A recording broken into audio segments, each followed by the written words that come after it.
The first 20 minutes, we're going to take a deep dive into our current economic situation, the challenges, the issues we are having, and that will be navigated by Samuel and George and also us. And then from there, the last 40 minutes, we're going to talk about possible solutions and the way forward.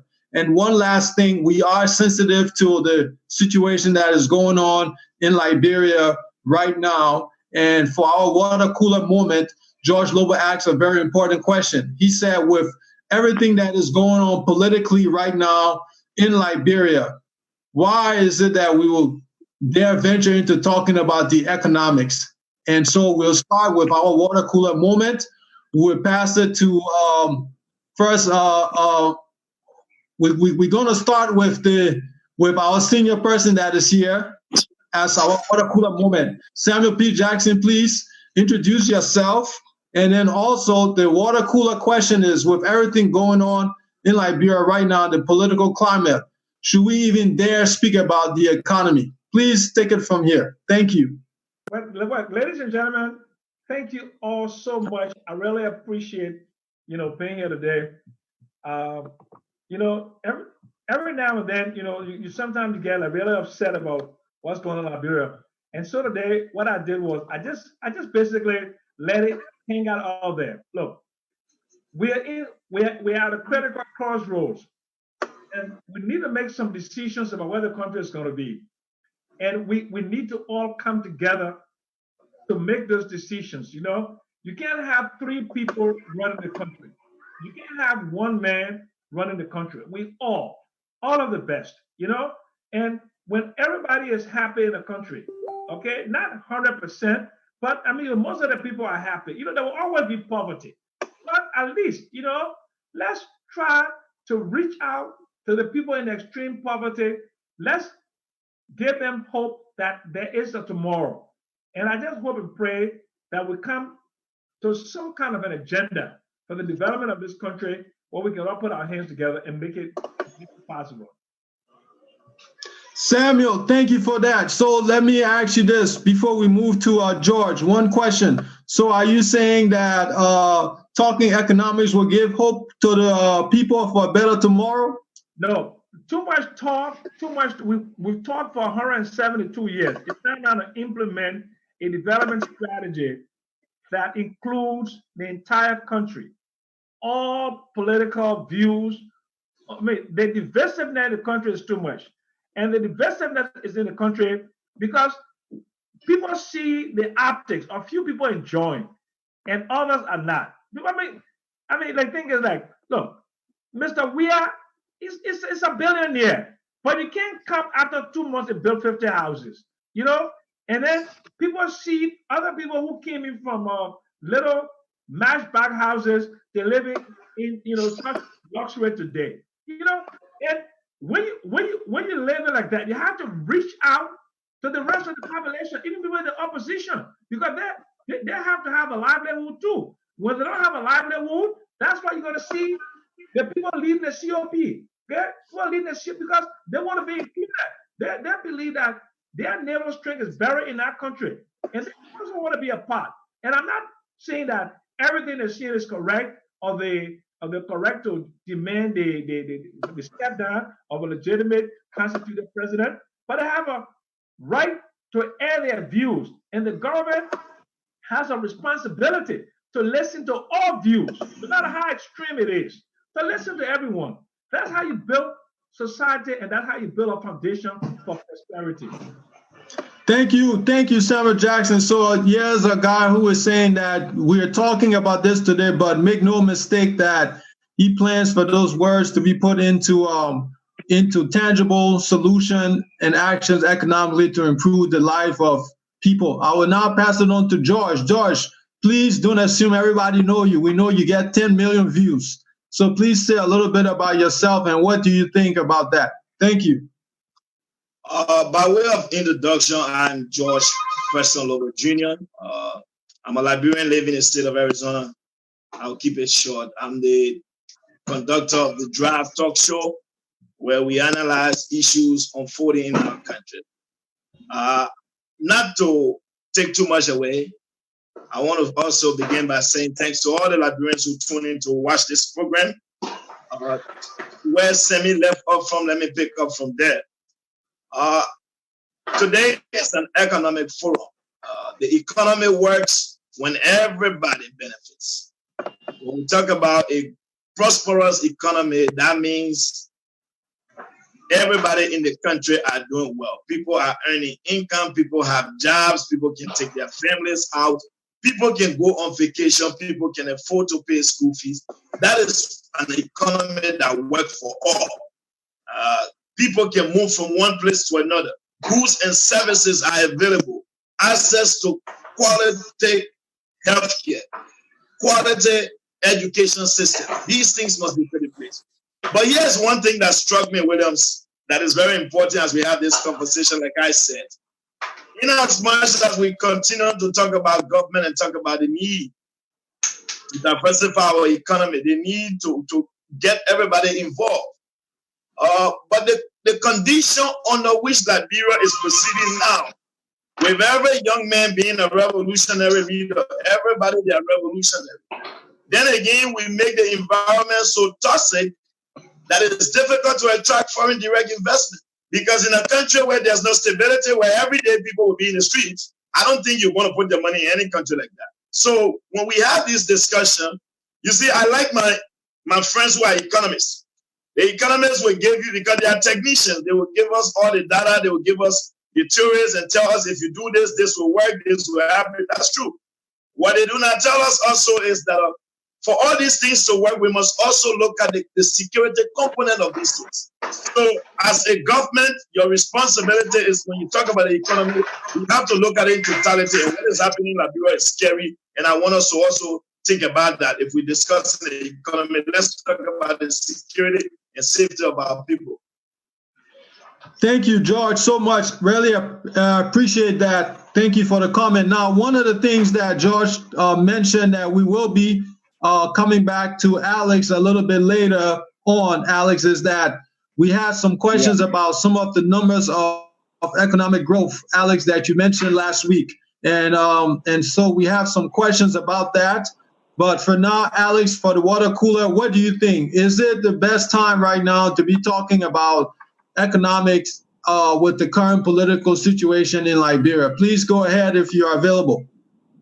Oh, yeah, I think this is the only time we should be talking about economic situation in Liberia, because all the problems in Liberia stem from the lack of economic growth and stability. So if we talk politics and we don't talk how to fix the problem, how to get people working, except for the few, as Tim Jackson mentioned rightly, that you cannot have a section of society where only a few people in government, are being paid well and living well, and the rest of the society is suffering. Any country that goes through that for a period of time will have serious instability, and Liberia is no exception. So the problem is economy. I think Bill Clinton said it, it's the economy is stupid. Is that what you have for us, Alex?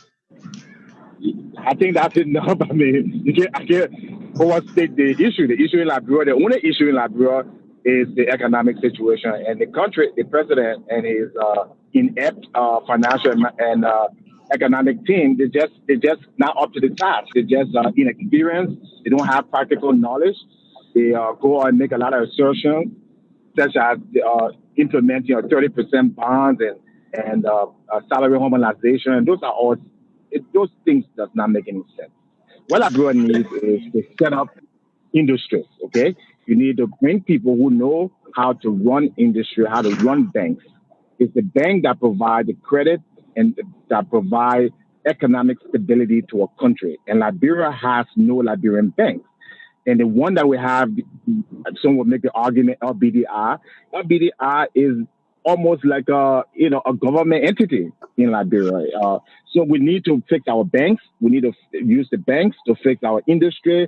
We should be making soap. We should be exporting coffee. You're not going to get that with Samuel Tuet and Miguel. What do they know? What businesses have they ran? What corporation have they worked for? So you're not going to get something for somebody who doesn't know. You need to get the right people on the ground. That's the first and foremost thing in Liberia. We have a lot of people hindering the economy that don't know absolutely anything about economic management or financial management, and which is sad because there are people who do know. Thank you, Alex. Thank you very much. Wow, what a cooler. That was supposed to be a cold water. Now you made that water warm and hot.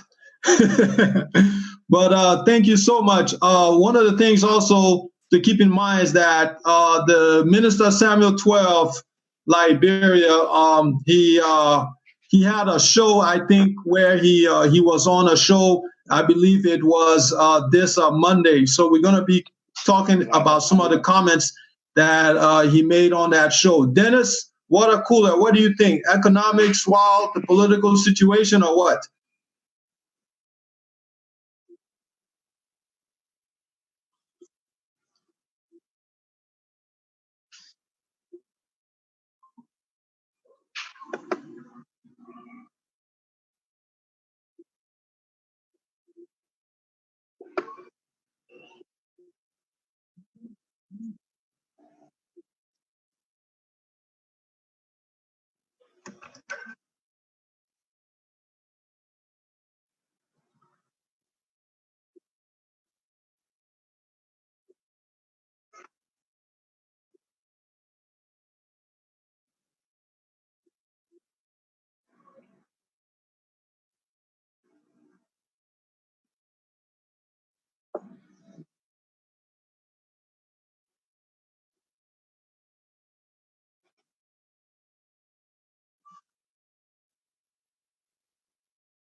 Thank you, Dennis. Now, there's a saying for most of our viewers and most of the people here. I just want to say, I'm going to take it straight from the Bible. It says, how can you pour new wine into an old wine sack?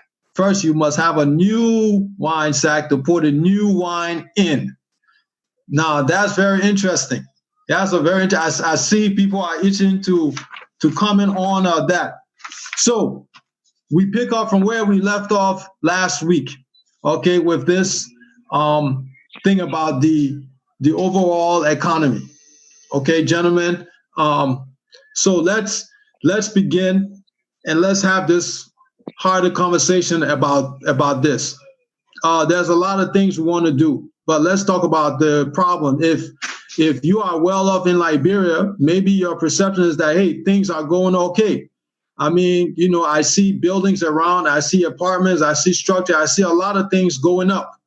Yet people are still claiming that they're suffering. There's a lot of pain and different things like that. We hear the announcements that we have money coming in. We hear the president taking trips, and is coming back. I mean, those things, are they fact? Are they not factual?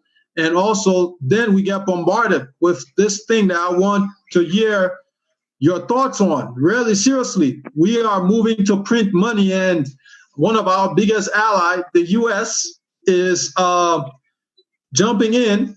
They're not telling us we need to print the money. They're simply the fact that we're going to print this money, right? They are saying, in so many words, we want to manage the process And yes, we're going to print this money.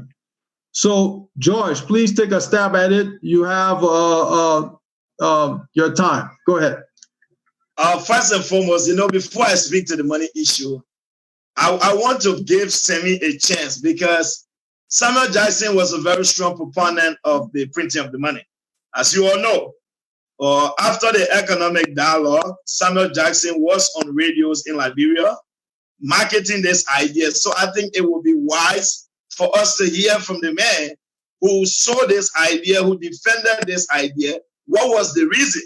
It will be important. Let's start from there, and then that way some of us will say, okay, because we had a little bit of this conversation. So I want to give it back to Semi. The argument you made in Liberia after the economic dialogue, can you make that argument today? Then before I will speak to it. Okay, thank you. Samuel. Okay, well, thank you very much, George. Great question, and I have some answers. I went to Liberia with the view to do a diagnostic of what was happening in the country. And we got macro challenges, okay? The macro challenges, number one, we have huge inflation due to the excess liquidity, excess supply of Liberian dollars in the money supply. You have, at the end of 2018, you had 18.889 billion Liberian dollars in the money supply. You have a dual currency situation, right? The Liberian dollar portion of the money supply is 69%, and whereas the US dollar portion is 71%. Between 2016 and 2018, the Liberian government, with the central bank, to me criminally, illogically, went and infused and were printed, and then they infused between 2016 and 2018 16 billion. And depending upon the core report or the PRT report, the core report says 16 billion, and the PRT report says 18.151 billion. So here you have a situation with excess money in the money supply. And 95% of that money is outside of the money supply. So the analysis has to be done. Number one, why did they print that quantum of money and put into the money supply? And the only answer I have is they wanted a golden parachute for themselves, because there is something called seigniorage income. When you print money and you just infuse it, you get income from that. So they got $130 million between 2016 and 2018. So what are the options? What do you need to do to map up that excess liquidity? Since the excess liquidity is not in the banking system, you cannot go and devise monetary policies to map up that excess liquidity. Number one, you have huge informality. Then you have three parallel financial structures: the Fullahs, the Lebanese, and the Indians. And only 4% of them have any trust within the banking system.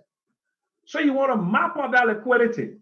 And the only way you can map out that liquidity, you have to demonetize the old banknotes, print banknotes, but you cannot just go ahead.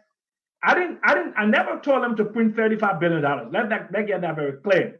I don't know where they got the $35 billion from, because from my calculation, the total amount of Liberian dollar in the money supply was about $24.5 billion, $25 billion. Okay, so I was hoping that they were going to demonetize the old currency, the old banknotes, and put in new banknotes and call for a retrieval, some sort of a retrieval process.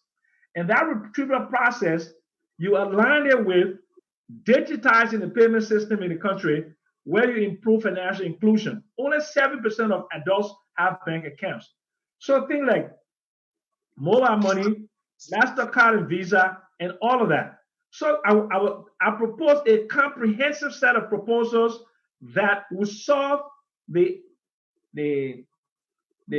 anomalies within the monetary sector. Unfortunately, last August, the central bank, under the clear blue sky, wrote the legislature asking to print $35 billion. And they did not say whether this money was going to be a retrieval or was going to be an additional infusion. How can you infuse an additional $35 billion in the money supply when you already have excess liquidity? So the thing was to do what? To try to draw the money back into the banking system by having a system of retrieval. That was why I was promoting the printing of new money, but I was not asking for the printing of additional money into the money supply. Because according to QTM, the quantitative theory of money, there has to be a close relationship between what?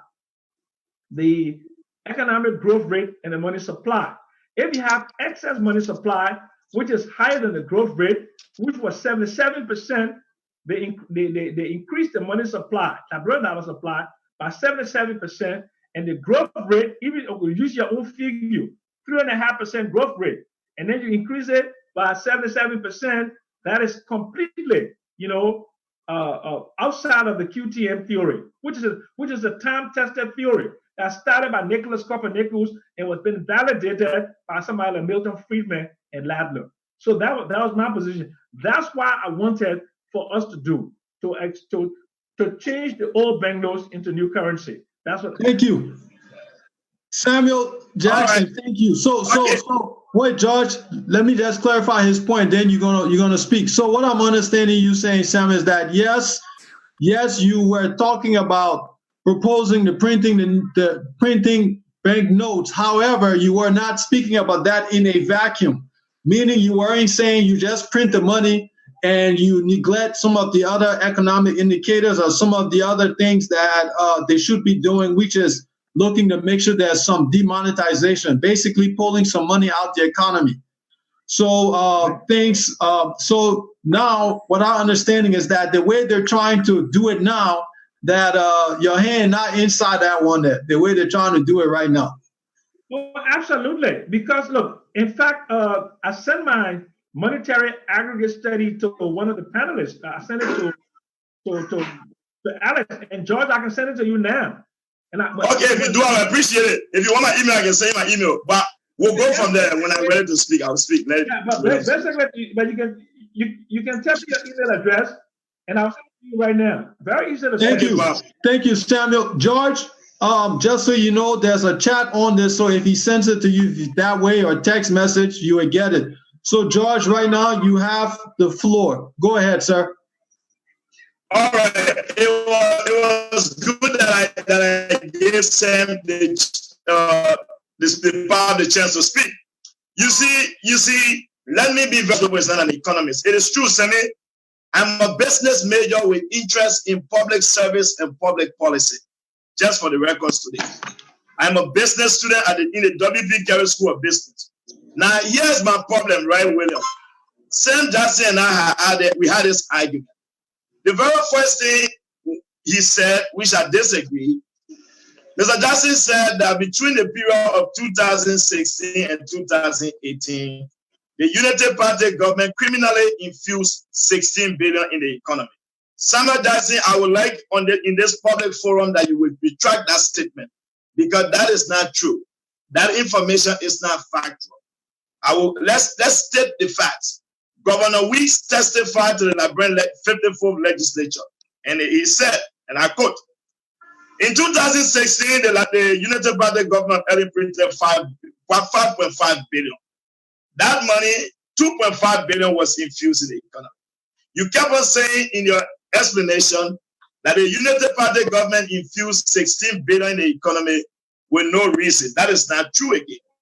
The central bank governor also said, and I quote, the $10.5 billion that was printed in 2017 by Crane in Sweden that arrived in Liberia in November, that money was not printed to just be infused in the economy. That money was printed with the intention of replacing the legacy note. So let us, like I said, let us be factual with what we say. So what happened was, when the money arrived in November, Samuel, that money did not clear the vote until 2018. So to me, it is unfair for us to be saying that money that cleared the vote in 2018 was infused in the economy by Unity Party government. Because by February 2018, there was a CDC government. There was no longer UP. So I think we need to state the facts when we're giving our time so that our people can be educated and play along. So whatever happened from 2018, January 22nd, no longer falls on the Unity Party. I just wanted to state that for the record. But here's another problem they have. I argued with Samuel Jackson when he brought up the issue of printing money. I think he and I went back and forth on the post. And I told Samuel Jackson, just from a simple financial economic understanding, Liberia had enormous amount of financial institutional challenges.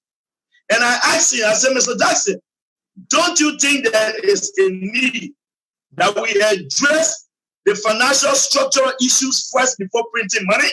Because here's why I said it. There's no confidence in the financial sector.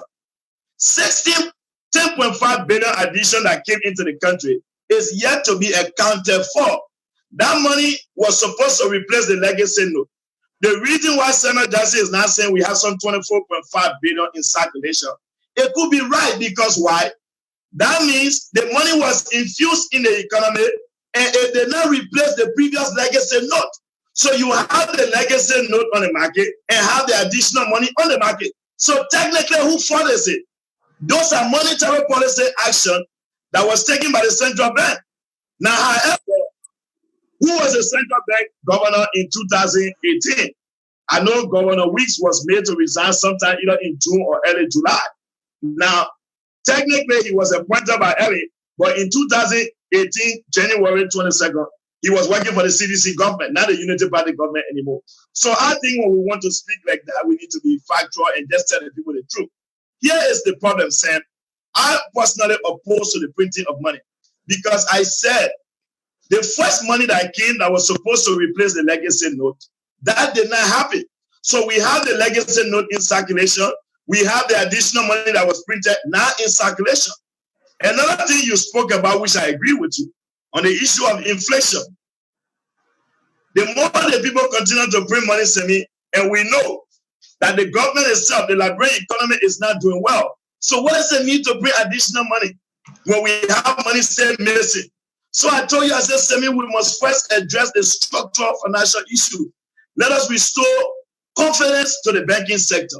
You recall after the money went missing, there was an article published in America where the US government said that after the mop-up exercise of the 25 million, that it is possible that that 25 million may have fell in the hands of terrorist group, where they mention Hezbollah.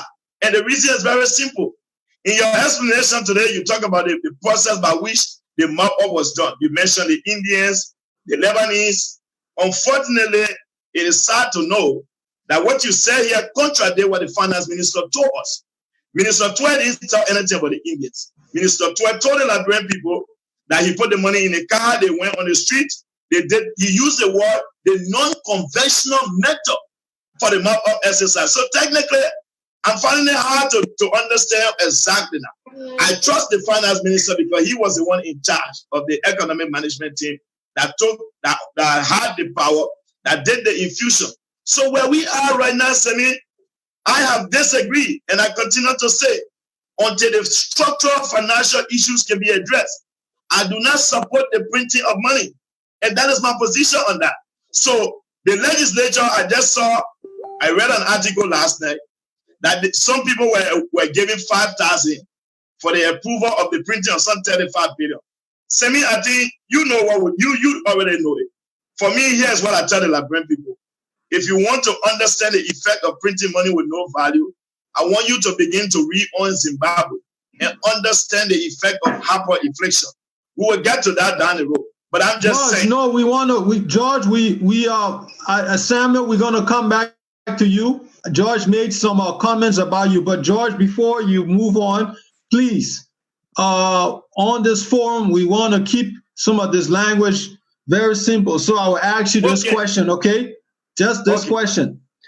So are you telling me that if they print this money today, right, when I go on the street, I take my $1 American US dollar, potentially could I be getting 250 or 300 Liberian dollar for that one? Potentially, maybe, or maybe worse. Like it. It could be a lot more than that because here's why, Williams. we must understand first and foremost, as like Semi said earlier, we have two currencies on the market. We have the US dollar and the Liberian dollar.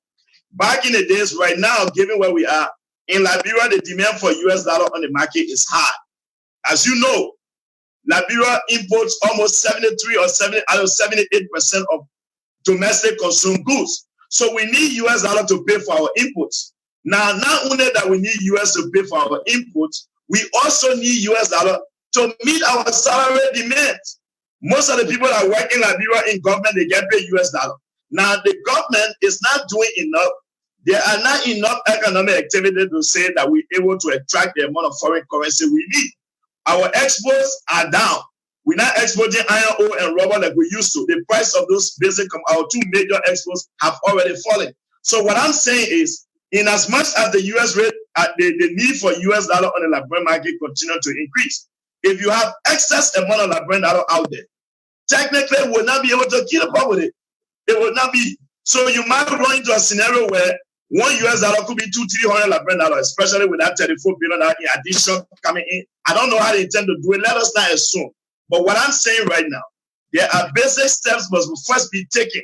Let the government address the basic structural financial issues first.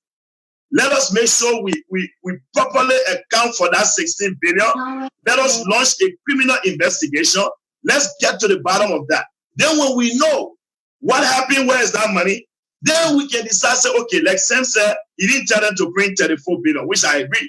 Maybe he could have said 5 billion or 4 billion. Then we can decide down the road. But right now, I don't think the financial system that we have, with the institutions we have in place, they are capable enough to bring 35 billion and then run that country. That's my position. Okay, George, we're going to thank you very much, George. Now, George, please, I want you to answer this other question a little bit later on. I'm going to go to Samuel, but one of the thing about it is this.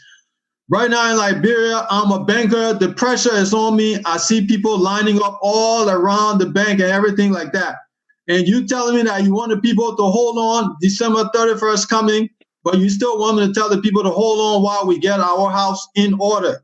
But the people lining up, and when I go home, my wife looking at me with the dry face is affecting me. So you want me to wait. So please answer that question, how that will be possible. Samuel, to you, George mentioned a few things. Please give some clarity. Will the printing of the new money right now today, will it be used to replace the old money? Do we know that for a fact or not? Maybe we're not sure. And also about the current management and implementation structure that we have. Is that going to be feasible with this printing? We know it will be printed correctly because the U.S. is involved.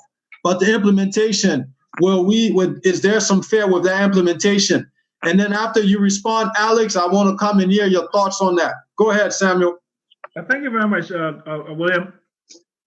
It is clear that something happened to the money, right? Yeah. The government of Liberia, through the Minister of Finance, said the money was infused into the economy. Okay. How was that money infused into the economy? That's a $64,000 question. Okay. But the money is outside of the banking system. Now, if the money was infused into the system, how did it get out of there? That's number one. Okay. That's a very important question. Number two, you instituted a map-up policy to map out the excess liquidity. And you did it in an unorthodox manner. Instead of going to the banking system, you went through.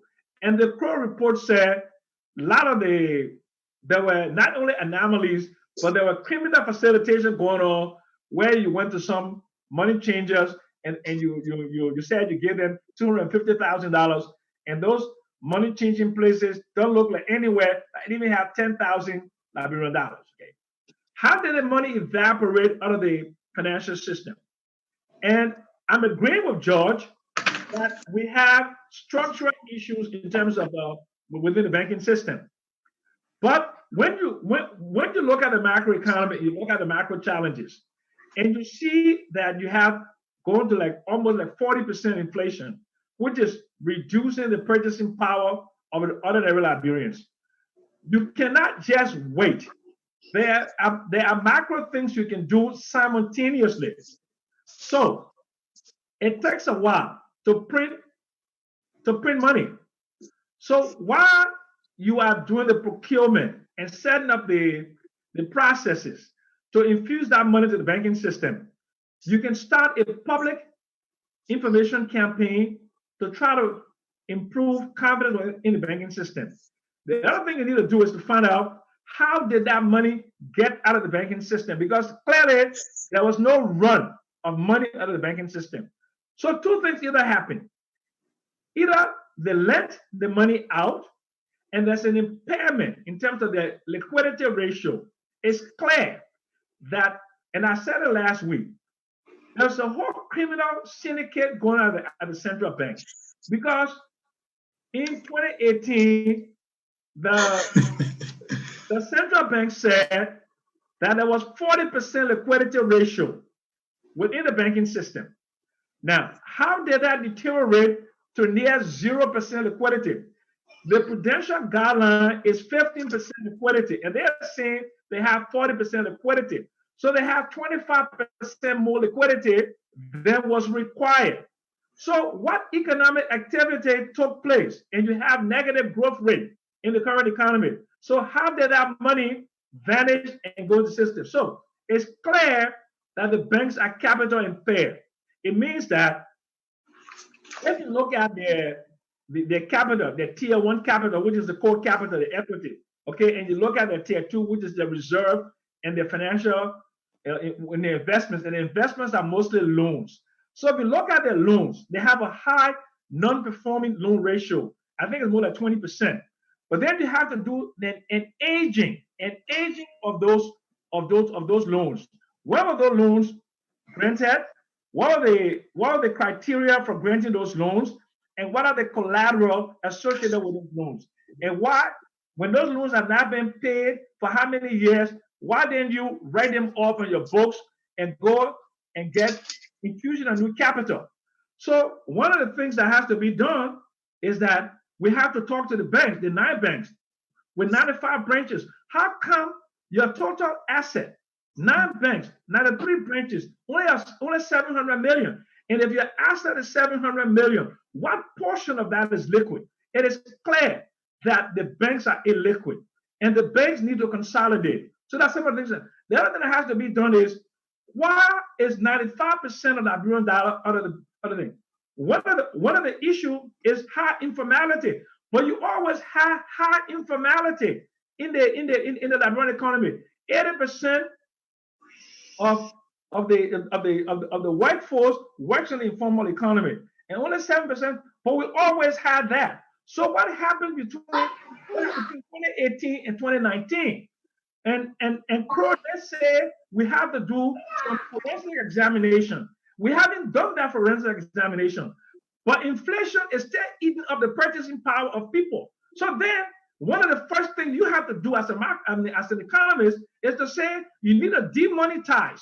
You need to delegitimize those who have that money, who had it illegally. Because when you call for a retrieval and you build up criteria with them, say anybody that comes with, say, $1 million Liberian, you have to show me your business registration, you have to show me your income tax, and you have to show me how you earn that money legitimately. Because, like you said, we are all concerned about money laundering, and you have to. Sam, no, you still got to listen. We want to interject because you're bombarding us. So we have one question we want to pose you as you continue. Okay. Alex, please hold on for a second. George had one question he wanted to ask Samuel, so he can answer it while he continues. Go ahead. Beautiful.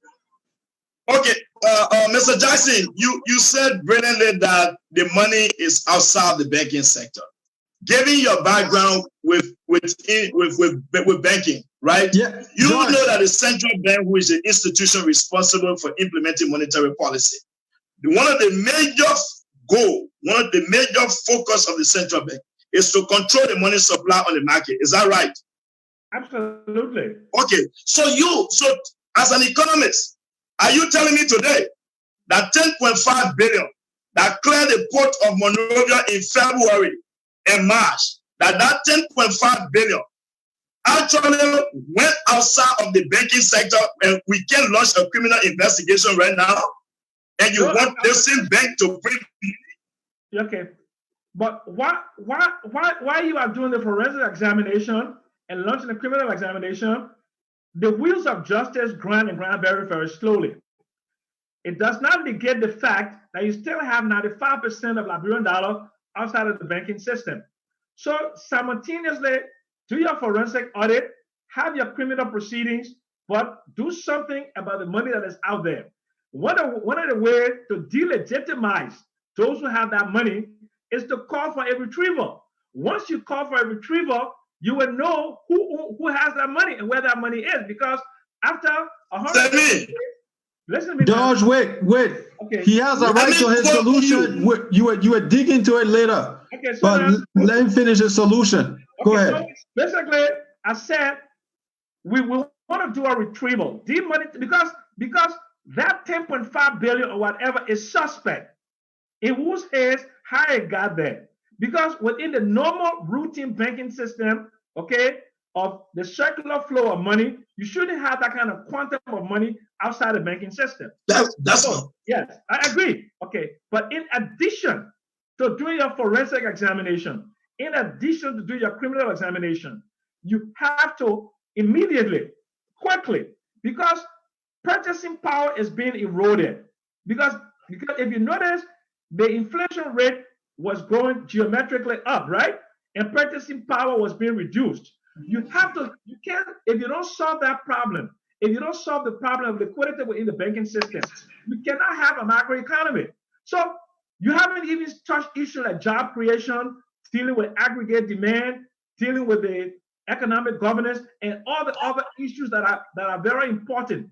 But in terms of economics, then you have priorities. And the priority for me is to determine, number one, the quantum value of money within the money circulation, M1 and M2, make a determination, okay, the criteria for people to come and exchange that money. That's the first thing you do. But I'm not saying don't fix financial exclusion with 7% of people. I'm not saying don't fix the fact that less than 10% of GDP is conducted over mobile money, Visa, MasterCard, or over check. So you need to fix all of those. That's good. This is an octopus. It has a lot of hands, the economy. Samuel, you are making me grow into an octopus. You gotta slow down small. So please hold that thought. Janice Jock got something, and then from Dennis, we're gonna go to Alex. Dennis, please go ahead.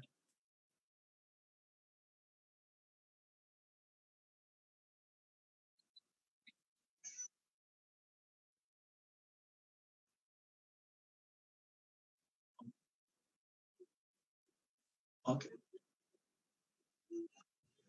Okay.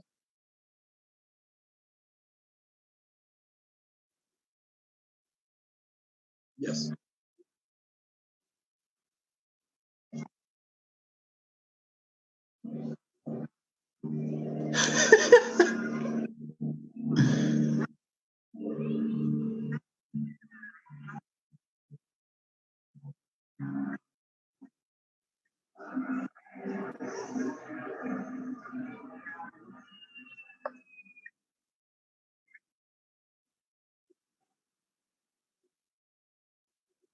Okay. Bucket. Okay. Okay. Thank you very much. Are you asking me or Sam? Who are you asking? Okay, great. Yeah, Sam position is you want to bring down the money. Wait. Yes. Okay. So let's go to Alex. George, I think you're gonna be up next. Okay. Okay, that's Sam, fine. hold some of your solutions. Alex, go ahead. Well, I'm really enjoying the conversation between these two. So, well, I mean, the only thing I want to add, I see Mr. Lopo emphasizing a lot on the printing of the money. But I also want to add one of the problems we had in Liberia, especially with respect to inflation and our currency declining, is our trade balances. Okay, one of the most recent records show that Liberia total trade, import and export balance is around $40 million a month deficit. And if you look at the whole entire year of 2017, where we exported around 260 million, but we imported 1.1 billion. Okay. Now you have to finance that difference of 700, 800 million dollars. You have to borrow to transfer it. And I think when people mention that the IMF gave Liberia, 200 million or something, and you see all the people yelling, that's what some of that money is for. Okay. But this is not in the conversation. Nobody talks about how much we depend on, how much we import as opposed to export. And when you look at our export, you're talking about things like gold, things like, iron ore and timber in raw form. Okay. So let's just, deviate a little bit from the current administration, because I think the current administration been beaten up. I don't think anybody believes that this administration is capable, right? So, point taking, we agree. But let's go to the administration. Let's go to the administration that we think had a little bit of knowledge, and we hear from some of the former officers and ministers bragging. Okay, literally bragging. American, you go on his webpage, and you would think that this guy is God's gift to Liberia. That deficit you're talking about was accelerated on the Ellen Johnson Sirleaf. Liberia never produced anything beyond raw material the whole entire, for export purposes, the whole 12 years. Now that's unacceptable. So all we did was we took the raw material, and even the raw material, there were concessions. So it was not even Liberians that were exporting it and getting the profit and the benefit. It was foreign companies like Metal Steel and the other companies in Liberia. So that government did nothing to improve or stabilize the Liberian economy, to create jobs, or to create any kind of a situation where the country would have been set up for growth. So even if our finance minister, which I do not want, I wouldn't want that job, because number one, there's no foundation laid. We don't have a single industry. Samuel Jackson was talking about tier 1, tier 2 capital. Okay, basically what that is when you say tier 1, you're talking about shareholders, right? Capital, meaning how many people are purchasing share in the company as opposed to using the reserve of the bank or the deposit of the bank. So if the bank goes into trouble, you can take the tier 1 capital, which is what the shareholder will have as a buffer. What company do you know in Liberia really have shares? Those were things that the finance minister had 12 years to set up at least 1 or 2 banks in Liberia where people could purchase stock, at least 1 or 2 companies in Liberia, even if it was a cocoa company or a coffee company, where Liberians could buy a share for $1.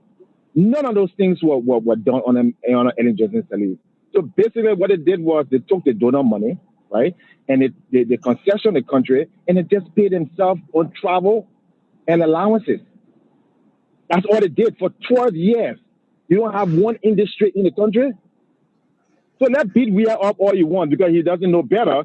But the main problem in Liberia was one of that. That's when Liberia had a little bit of stability. That's when Liberia government was running, where Lopo said it came from $50 million budget to $500 million budget, whatever.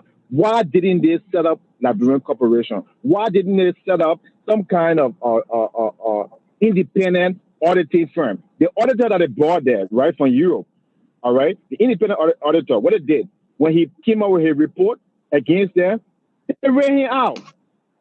So how can we, in good conscience now, just talk about George Weah blunders and not even mention all these things? So, Mr. Lobo, I think you could be Thank you. I would like to hear your view on this. Thank you, George. Your Unity Party is coming under serious attack. So, George, I want you to respond. Before you begin to respond, Samuel, don't comment. What I want to say, Samuel, is that one of the callers asked you, so please get your thoughts together. They say why Jackson didn't spell that out before he recommended to the people for to print the money. So why didn't you tell the government or look at these things in a holistic view, and knowing that if you recommended this, printing the money, that it was going to go a certain way? So that's just something for you to write down. Keep in mind, we want you to answer. Okay. Edward Amara says, I think the entire system in Liberia needs to be diagnosed and reorganized. Economic problems is a result of poor governance. Poor governance is a result of incompetency. So, George, you were bombarded from both sides. I hope you wrote those things down. Before you respond, I want to be clear. One thing that was agreed by both you and Sam is that there are structural issues. There are structural issues that you guys believe that needs to be fixed within the management of our government. So I think that those are things that you both agree on. The other thing that I want you to touch on is what Alex mentioned. He said, why didn't we have the ability to do Liberia corporations? So, George, you got the floor. I think we'll give you, 5, 6 minutes, 7 minutes. But when you see my hand go up like that, that means it's over 7 minutes now. Go ahead. I think you need the rest of the show to explain that one. Listen, Alex. First and foremost, Williams, here's what I want to say. I know Mr. Jad tried to set the pace for us to proceed on this discussion. But however, I know the UP will be called into. Now, I will address that. So I was prepared for that. But let me say something here real quick, right? Let me address Alex. Alex, your statements are not true. Because first and foremost, here's what you must understand. Under the Unity Party government, right? What was Liberia? What was Liberia's credit rating? What was Liberia's economy like? What the skills at all? What was it like? That is one thing you must identify first. Now, what happened during the UP time? Now, let me help you with what happened. It is true we did not establish corporations. Okay, that's true. But what happened during the UP government was, one, Liberia's international credibility was restored. How did we do it? There were financial institutions that were established under the UP government, which ones that came, the PBCC Act, the GAC, the Good Governance Commission, all those institutions were established to promote financial accountability and enhance transparency. So to sit here today and say nothing was done, that is unrealistic. We did not have those institutions. Do you know it was under the UP government that made it a law that when you deposit more than $10,000 that they had to notify authorities? It was not there before. Now let me say something. Consumers' confidence in the banking sector in Liberia did not derail until George Weah came to power. When UP was in power, we did not have the issue where Liberians were afraid to put money in banks. So to sit here today and say nothing was done, that's unrealistic. That is not true. And another thing you keep talking about, that they did not establish institutions and we take raw material from Liberia. Let me say this to you, Alex. I like to listen to economists when they speak. But sometimes when you're not a policy guy, it's a different thing. Here's how politicians and policymakers look at things. When Madam Salih came to power, it was not just one sector of the government. It was not just the economy she had. I hope you know that. She had roads. She had a healthcare system that was in the garbage. She had electricity, the country was dark. So we could not address everything. This is why the framework was established. This is why the institutions were built, so that the next president who comes there will begin to move. This is why some of us today can sit back and say that George Weah is taking us back. Because had George picked up the baton from where we gave it to him and continue, we would not be facing the problem we had. Because prior to Ellen leaving power, consumers' confidence were not down. People were getting paid on time. People were trusting the banks. People were even telling us that, oh, you don't even need to carry money. Just carry your debit card from America. Talk to your bank. When you go to any ATM, you can withdraw. So these things happen. Now let's look at another thing that happened. We saw the decentralization of services across the country. So it is unfair for us to sit there today and say nothing happened. Okay, we saw schools, we saw small businesses established, we saw financial institutions established in the counties. Loans were given to people. But Samuel Jackson spoke on something about debt in Liberia. What happened was, I had a serious problem with Governor Jones at the Central Bank. If you remember the poverty reduction or strategy program they ran, where Mill Jews were giving out those small micro loan financing to Liberia. Many of those people who borrowed the money did not pay back. We need policies to be able to hold these people accountable. So to me, when I hear people sit and say that nothing happened, that is not true. How do you think we qualify for the $4.5 billion debt waiver to the HIPIC initiative? Cameroon was in it before Liberia. Sierra Leone was there. Other African countries were there. Liberia came and qualified. There were requirements. And let me say this again. For Liberia to have qualified for the compact grant, $257 million in 2015. Do you know the requirements? There were financial requirements. There were institutions that we had to establish. And they had to meet certain benchmarks to qualify for those things. So technically, I don't want to discuss the UP government today, because if we do, I will take a whole day. I will just say this to you. The Liberian people will tell you, prior to Madam Salib leaving office, the US rate was $1.25 to $1. Okay? A carton of fish was $580. 5,780. Today, the people pay 12,000 plus. A gallon of gas over 300 today is some 650, 700. So the transformation is clear. Well, let's look at roads. We can look at the healthcare sector. What was a registered nurse making prior to Madam Sally? $15. On an early, the least nurse made $250 and above. Is that not changed? What was a medical doctor making? $150 prior to Ellen. Today, when Ellen left, the medical doctor, depending on your location, was making $1,050 United States dollars. The least civil servant prior to Ellen was making $800 Liberian dollars. When Madam Salim left, the least civil servant made $110. So this is unrealistic. What was our national reserve when Ellen came to power? 6.5 million. When Madam Salim left, what was it? 154.8 million. We should sit there and keep going back and forth. What was our access to energy in Liberia? The hydro was never working because I used to live on the Baba. When I used to be to the mansion, the entire capital building was dark. Madam Salim King, what happened? They got the hydro going. We saw electricity in Ganta, in Grangida, in Harper. We saw roads being built in other places to promote economic activity. So to me, I'm not here to discuss the Unity Party government. That government left. The Liberian people said... Can I respond, please, Mr. Dennis? No, we got to wait now. My time is not up, sir. Yeah, I got it. I look at it. Go ahead. George, go ahead. I'm a taker here. Alex, wait. Go ahead. George, here's what I want to say to you, okay? Under the UP government, there was a system in place that was working, okay? The US rate was under control. We did not have this high inflation we have in today. It is true in Liberia that most of our concession agreements have always been in the extractive sector. We all have said that there is a need for us to promote the productive sector in doing our concession agreements. What do we mean by that? So that we add value to our finished goods. We all have said that. But again, you must understand, when you convince a company to do certain things, there are conditions under which the business is going to require.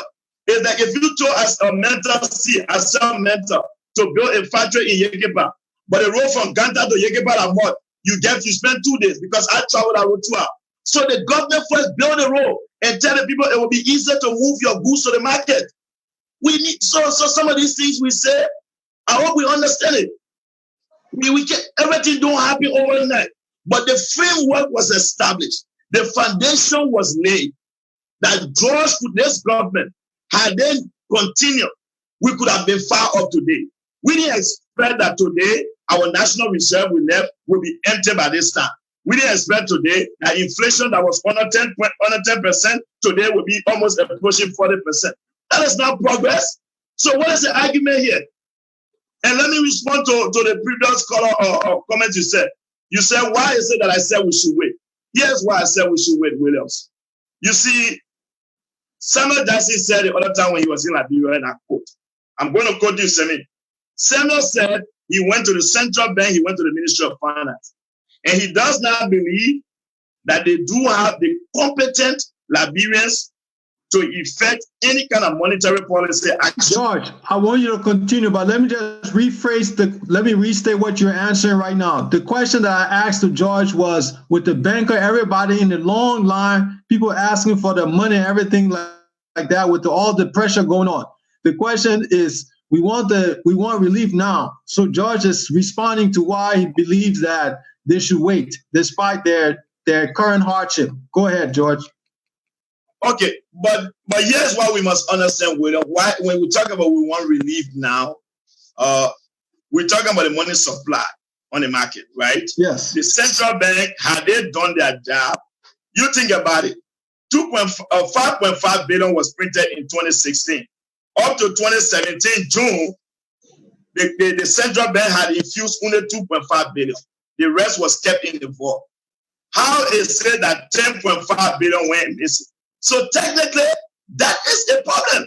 Like Samuel Jackson and I agree, there needs to be a criminal forensic investigation because that issue needs to be addressed. But I agree when he said that the government can take other action. Another thing that I have now heard from Samuel Jackson is, and many of our economists, they tell us, monetary policies, normally, you can see the gains in the short term. And there are two policies that influence the economy. It's not just monetary policy alone. I have now heard people discuss the fiscal policy side of the economy. What is the fiscal policy side of the economy? Because it's a fiscal policy, is government spending and taxation that influence the economy. What are we doing from a tax reform perspective? So when we roll out these monetary policies, what type of fiscal policies are we putting in place to be able to support them so that they last long time? If you roll out monetary policy today, in 6 months you see the benefit, it will die with nothing happen. You need to do all. So I agree with Semi that, okay, to reduce the pressure on the commercial banks, right? Where right now people go to banks and standing online, people put that money there, you can't get it out. Okay, maybe we can move and say, since we have international organization now that the US government to use it is stepping in, okay, that could restore some confidence to the financial institution and say, okay, maybe they will say, you know what, gentlemen, let's print 5 billion first. Let's see how this 5 billion will be handled. So because of that now, okay, at the time I had that view, USAID was not involved. And I strongly said, in the absence of that, what do we have? I don't trust these guys. So now we see USAID coming in. It gives some level of confidence that we can say, okay, there will be accountability. There will be people who know what needs to be done to advise and guide the central bank through the right proceeding. So, thank you, George. When I said we should wait, that was my position on that. Thank you, George. Now, for the record, I want you to know that we give you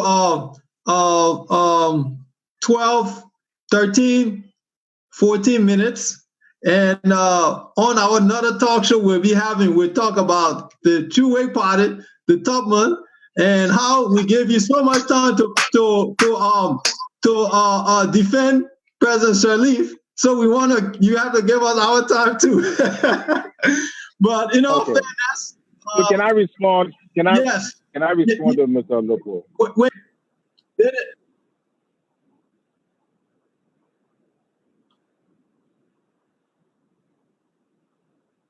Okay, so now we get into now we're gonna get into Alex. After you respond, we're gonna get into the some solutions, and we're gonna give those solutions a chance to Samuel Jackson, please. At that point, we're gonna be very concise. We know there's a lot of response. We understand you can't respond to everything. Some things you gotta save for next time.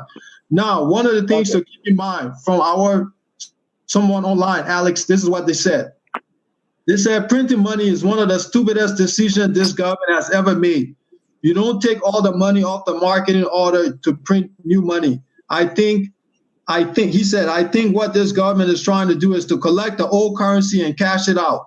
When they print the new currency, to put it in their pocket. Because I remember during Taylor time when they printed the Liberty, the JJ was on the market and you take JJ to the bank to exchange for Liberty. But this other situation that you have to clear all the money in order to print the new money is just stupid. That is what someone is saying on the line. And then also something to keep in mind, George, you mentioned something. I want you to come back to that later on, is that remember the USA, they are just governing the process, not the decision.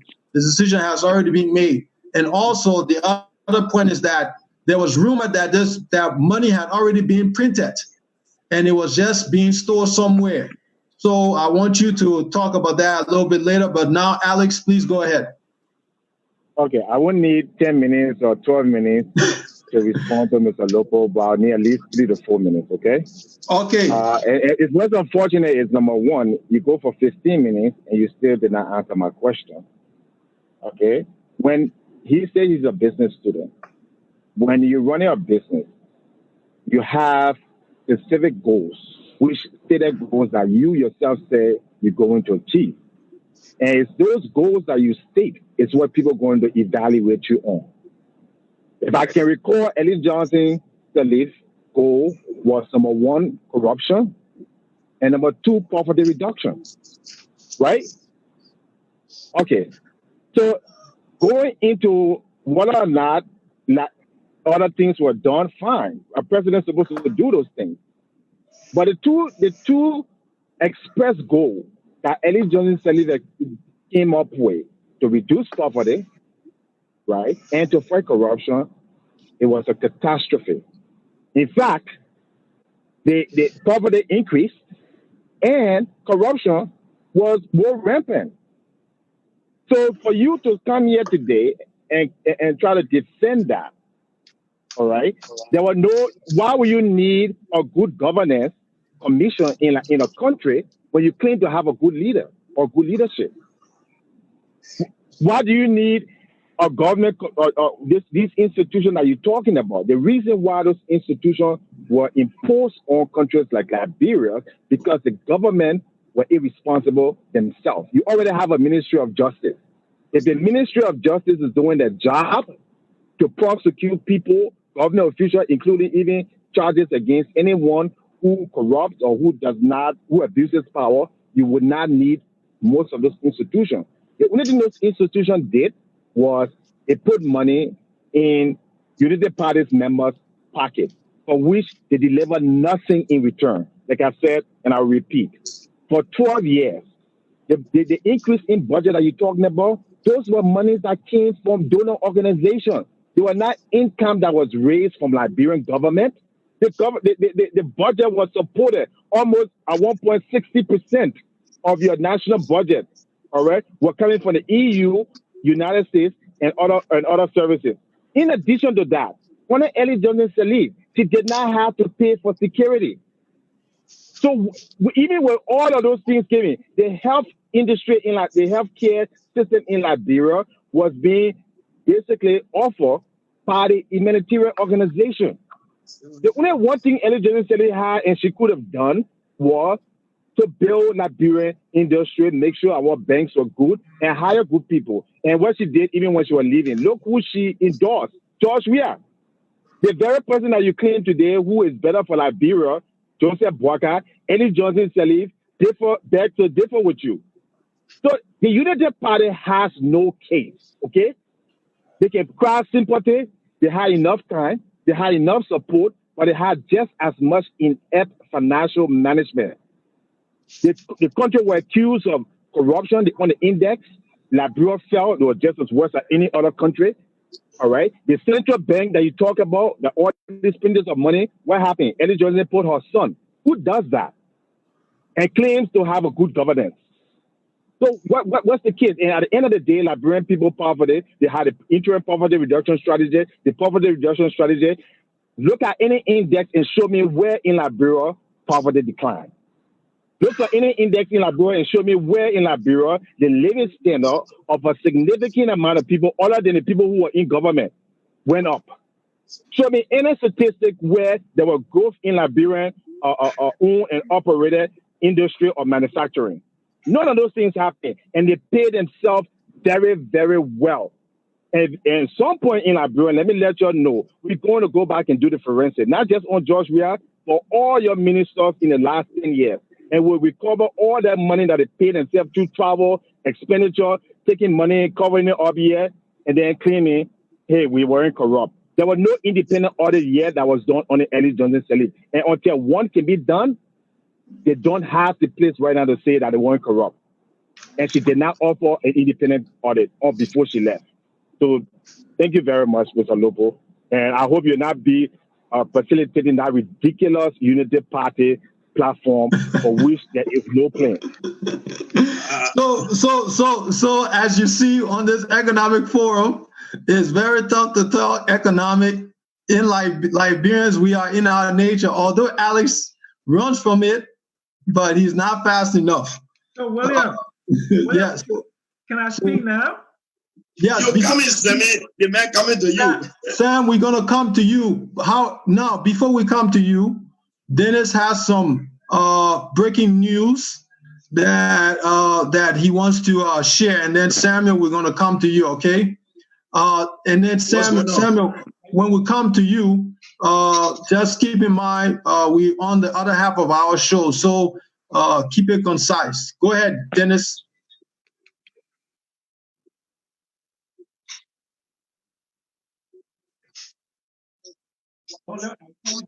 Okay.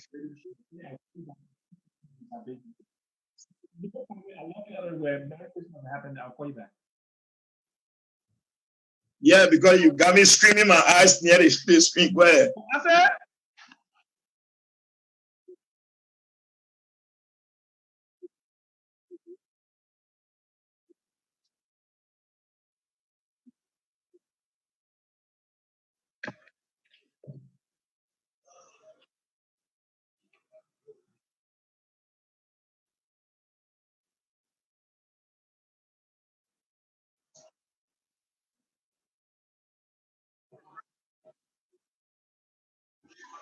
Wow.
Wow. okay. When it came out. Okay, guys, let's get back to the fundamental issue, okay? And let's and okay. Say what's in your face. Now, Samuel. I need to respond to what both. Yes. Adjust your screen. You want to see your face. I like to see your face when you're talking. Yeah. Push it down a little bit. Yeah, there. That's it. I like to see your face when you're talking. Okay, first of all, I'm gonna just like in 1 minute, and then I hope I have the same 5 or 6 minutes that Alex had. You are protected, Sammy. Okay. The stage is yours. Okay. Well, first of all, I think it's disingenuous for anyone from the Unity Party, after 12 years of peace, $10 billion in OECD funding, okay, spending almost like $3.5 billion in budget and budgetary support from domestic resource mobilization and a huge quantum of foreign aid, okay, and when to come and boast when the needle on the decrease in poverty did not move at all. And also the economic growth rate from 2006 to 2017 was jobless growth rate. Let's look at the corruption. 66 out of 68 concession agreements were deemed fraudulent or criminal by the Moore Stevens report. That's number one. Number two, they cannibalized the National Oil Company of Liberia, and Mr. Salisa, he takes full responsibility for that. On top of that, over 5,000 people died because of a healthcare system that fell under the endorsing Ebola cases. And then when they were leaving, they infused $18.151 billion into the Liberian economy. Okay? That infusion happened when you have an average economic growth rate of real GDP of 0.7%, while the money supply grew by a quantum of 77% between 2016 and 2018. 53% of the money that was printed, 18.151 billion or 16 billion, was infused under the criminal regime of Ellen Johnson Sirleaf. Okay? So now you're asking me, William, you said, what did I recommend? I did recommend, I wrote a 43-page document, and my recommendations are very clear, okay? And they're clear based upon the objective conditions and reason, okay? Liberia continues to lag behind the rest of the West African sub-region in financial inclusion, with less than 10% of the adult population with access to bank account. Liberia is light years away from Kenya, where 93% of Kenyans have access to mobile money, and more than 49% of GDP is conducted by mobile money. The Lebanese, the Fulas, and Indians have created parallel financial structures that take advantage of the limited financial deepening in the Liberian economy. Okay? The continuous flow of foreign exchange through Western Union and MoneyGram is the primary source of funding to the parallel financial structure. Okay? These structures bypass the banking system. Now, this is what I recommended. First of all, you have to consider rationing foreign exchange only for the most essential imports. You have to monitor the mispricing and transfer pricing of exports.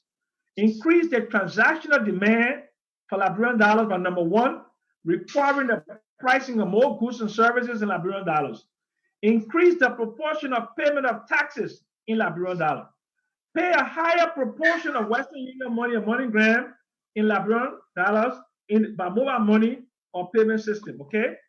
And then encourage the creation of point-of-sale consoles, okay? So they can use Visa, MasterCard, other things.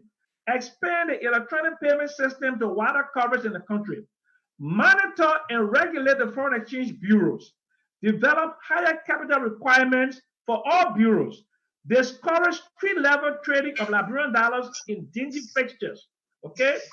Then develop financial instruments to map up excess liquidity from the money supply. And number 8, consider immediate replacement of legacy notes.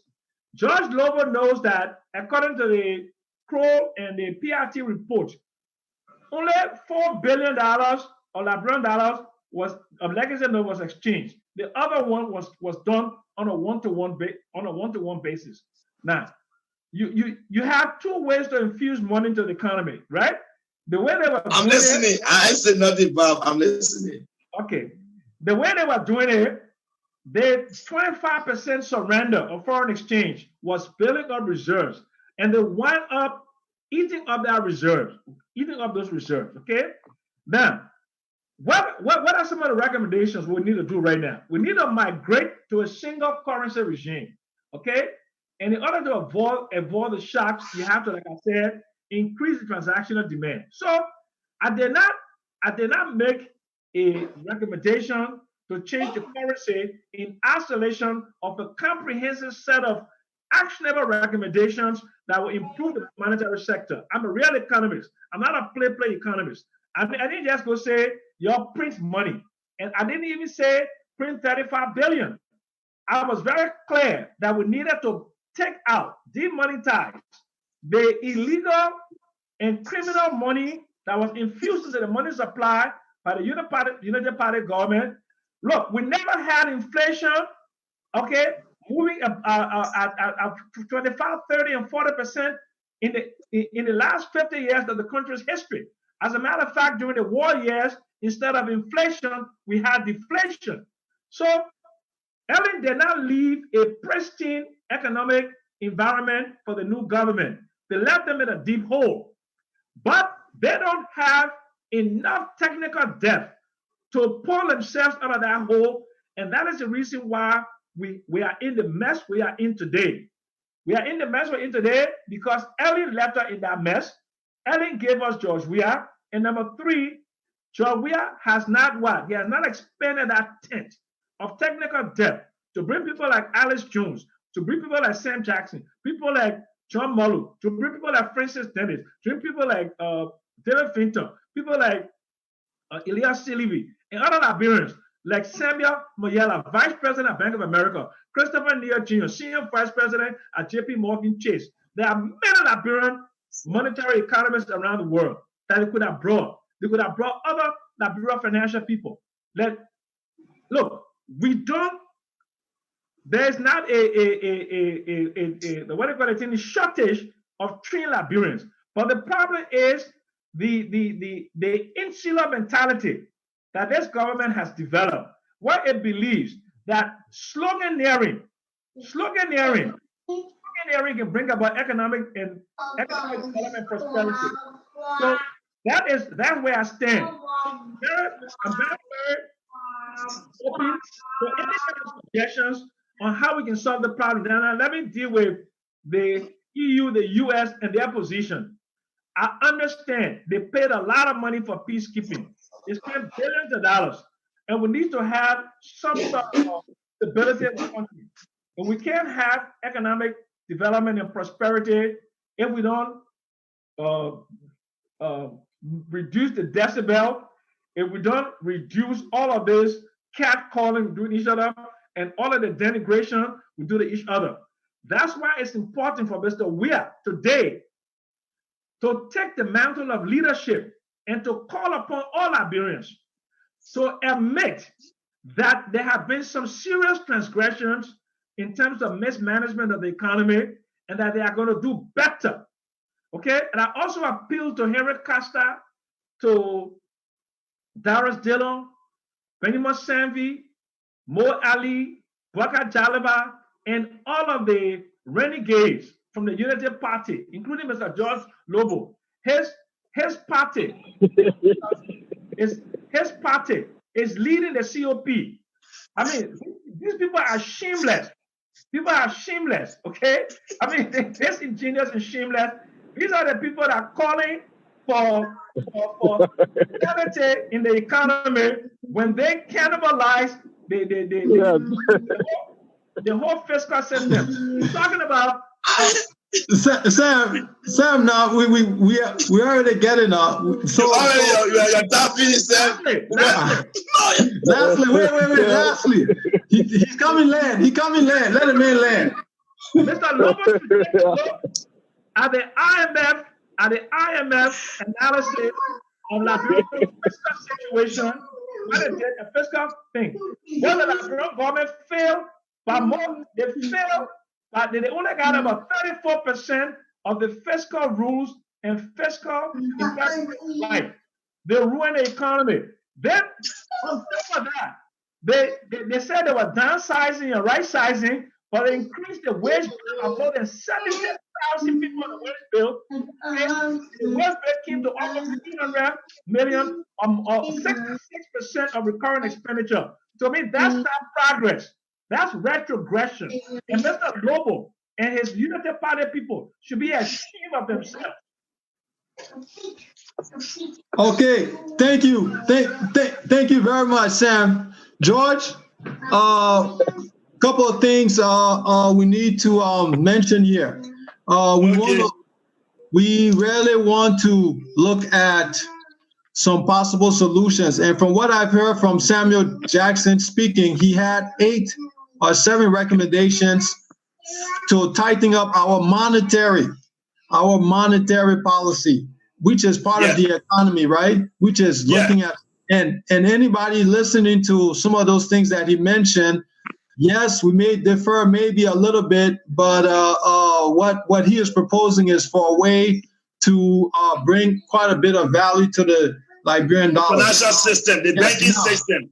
No, everything he said has to do with the banking system and the economy.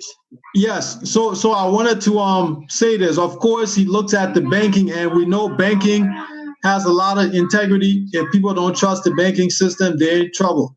Now, Lowell, this is what I want from you. I know you want to respond to some of the things that Samuel Jackson said. Yes. Our viewers are not here. They're not here to watch the True Wake Party defend themselves with the UP party. So please maybe take 45 seconds or 1 minute. I'll be very brief. We want to hear your solutions. We want to hear some of your potential solutions, and if your solutions are on the banking side or whether they're from another side, because policy is very critical. Then after that, I will have Alex chime in, okay? So please, George, right now you got 4 minutes. Go ahead. So first and foremost, in my hand, this is a report from the World Bank, right? In my hand. I'm just going to read a sentence. I'm not going to waste our time. Very, very brief. Listen, here's what the World Bank said. The World Bank said between 2007 and 2014, the national headcount poverty rate dropped from 64% to 54%. Nothing was done. Let's fast forward to the World Bank. The same World Bank says, beginning 2005, the government introduced a wide range of policy reform aimed at enhancing governance and improving the management of natural resources. Liberia governance indicators steadily improved from 2005 to 2011. Nothing was done. I'm not going to go back and forth on that. This is on the World Bank. Let me address something real quick. Samuel Jackson said, and William, can you post that can you show that on the camera and take me off what I sent you just now? I want the Liberian people to know the facts. Since Samuel Jackson continued to misinform the people and keep saying the Unity Party infused 18 billion. Samuel Jackson, that is not true. This is the slip from the central bank. As you can see, listen to what it says. They say, kindly allow the brokers with a need from the central bank. What they went for, to deliver a 220-feet continuum printer from the Freeport. So, this was February 5th. Was that the Unity Party government in power? Or was that the CDC government? Samuel Jackson. This was from let me finish now. Let me finish. You ask me a question, let me answer. I said the Unity Party infused 53%. No. It was rhetoric. It was rhetorical. It was rhetorical. Wait. You asked a question. 53. Let me finish. When your time comes, you will speak. No, you said finish. You said the Unity Party infused 18 billion. You called a number. You said that. Let me finish now, Sammy. You call a number. And let me finish now. Under the Unity Party government, 5.5 billion was printed in 2016 and 10.5 billion was printed in 2017. The 10.5 billion arrived in Liberia in November was not infused in the economy by the Unity Party government. That I challenge you on. It was infused under the leadership of the CDC government. So state the facts on that. That is just it. It's clear. I'm showing you the central bank report where they went to take the continuum. So that was February 5th. That was not a Unity Party now. It was George Weah became president January 22nd in 2018. So let's stop this thing here. Just state the facts. Now let me say something here real quick. I don't want to go back and forth with the UP government. I want to go to solutions. For me, when I speak, I like how Semi went in detail and laid them out one by one. Here's what I proposed was very simple. I said, number one, we need to reduce the demand for US dollar on the Liberian market. How do we do that? The Liberian government must engage or encourage activities that promote people using Liberian dollars. For example, you want your birth certificate, you must go find US dollar. You want your passport, you must go find US dollar. Liberian government officials get paid in US dollar. Why not we say the money will be used here? It is their country money. Why not pay them in Liberian dollars? I agree with sending with Western Union pay out in Liberian dollars. I agree with some of the other measures. But yes, one thing again I also want to propose. When it has to do with the economy, we just can't look at one side. That's not all. What about from a fiscal policy perspective, sir? I believe we need a robust tax reform that will stimulate growth. We need to be able to initiate tax reform that will be attractive to investors from abroad, that will make people want to come to our country. Now, let's look at other things we also look at. I have also said to grow our economy, the government must initiate and engage in activities that diversify the Liberian economy. What do I mean by diversification of the Liberian economy? I mean creating or finding other avenues to generate income. What are some of those avenues? Let's take, for instance, we have other sectors that government is yet to tap into. We have the agriculture sector, we have the tourism sector. The government can initiate and invest in building a private sector. But one thing I have proposed for that to happen, I consistently continue to say, the government must cut wasteful spending.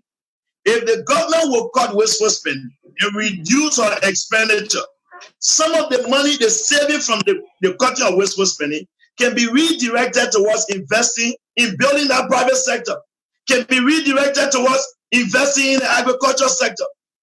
The other time we learned that over $60 million agricultural project are stored in Lofa. I think the Liberian government could have initiated that, could have supported that program. Now, the government also needs to, when you look at agriculture, the government will decide what she wants to do in agriculture. For example, we can invest in cash crops, crops that are in 6 months' time that we can be able to export. Why can we do that? So those are all different mechanisms. But we need to expand the economy. That's one major thing. We need to diversify our economy. We no longer can depend on our export ability. It is not working, folks. We need to find other avenues. So growing the economy is not just going to be one thing. Another thing we must not forget, Semi, there needs to be confidence. The government must continue to lead. We must protect the rule of law. There's no country that will thrive without stability. So the government must make sure that its police, its security forces are responsible. We cannot have government officials making irresponsible derogatory threats against peaceful citizens. Those type of things must be discouraged. People who violate the laws must be brought to book. We saw Jefferson Koji in District number 13. Those type of action, they create chaos in the country. So for us to drive economic activity, we must promote the country to be stable. So there's not one way to say we don't do one thing and it works. No. We also need to invest in our young people. We have over 50% of the population between the age range of 15 to 35. What are we doing? Those are human capital resources of our country. We need to create opportunities for them. We need to take these boys off the street, build rehabilitation center for them. While they are at the rehabilitation center, let's give them skills. Some of them might not be economists like Samuel Jackson. They might not be data analysts like my friend Alex or George Lobo, but they could be a very good plumber. They could be a very good mechanic. We need to be able to turn those people into productive citizens instead of all of them turning into revolutionaries. So for me, from a policy perspective, there are a lot of things that we need to do. So George needs to lead. It needs to start with President Weah. He has the authority now. For the next 6 years, I think 4 more years that is left, he is the president. He has to lead. He has to prioritize the needs of his people. So all these things going back and forth, we will give all these recommendations. If George don't implement them, if George don't take them serious, we'll go nowhere. But these are basic things you can do.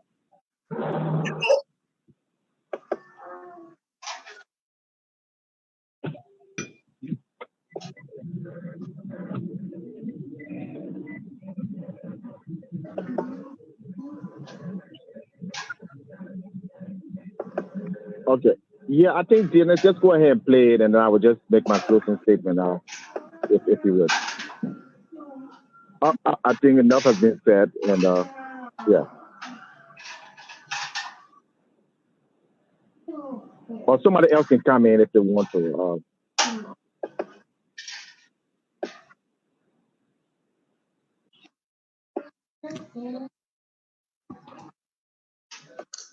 Go to the minister. Mr. Minister, tell us. We now heard the president announce that he inherited a broke government. The economy was in a free fall, but I don't know how much explanation have been made to the Liberian people to say this is what we got and this is what we had to do. So what was the initial the takeover? What did you meet in the coffers?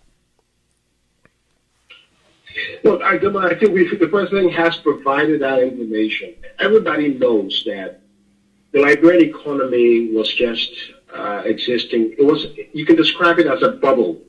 Everything that's happened here in the past 10 years or so, we're operating on a bubble. And you're in the States. I don't know Europe or in the States. Right, right. A bubble is something that is going to bust at some time. We saw the great recession that happened in 2007, 2008. Housing prices were rising, when the fundamentals were not strong. And then all of a sudden, prices collapsed and we saw the Great Recession. So it's the same thing with Liberia. What we've been having there was a lot of free flow in the economy, but they were not tied to fundamentals. So for one time, our iron ore price was very high, and we're getting a lot of US dollars. But unfortunately, we should have used this money to develop some of the fundamental things, like invest more in the private sector, turn agriculture around. With a lot of the free flow that was coming, what was happening was that the free flows were being used to finance the current expenditure. So you would have the national budget or the wage component growing from around 100 million in 2009 to around 289 million. So a lot of that was happening. It was just spending on imports. We import, we look for foreign exchange, and we had a lot of foreign exchange. UNMIL was spending around almost $150 million a year. That's a lot of money. Supporting our macroeconomy. Commodity price was high. You had a lot of external assistance from development partners. A lot of them, money is coming in to do infrastructure projects, a lot of the concessional loans. Today, loans, the president told you that the loan is now around 1.2 billion. More than 800 million of that, it's concessional financing, loans from concessional loans from the World Bank, the African Development Bank, and a few bilaterals.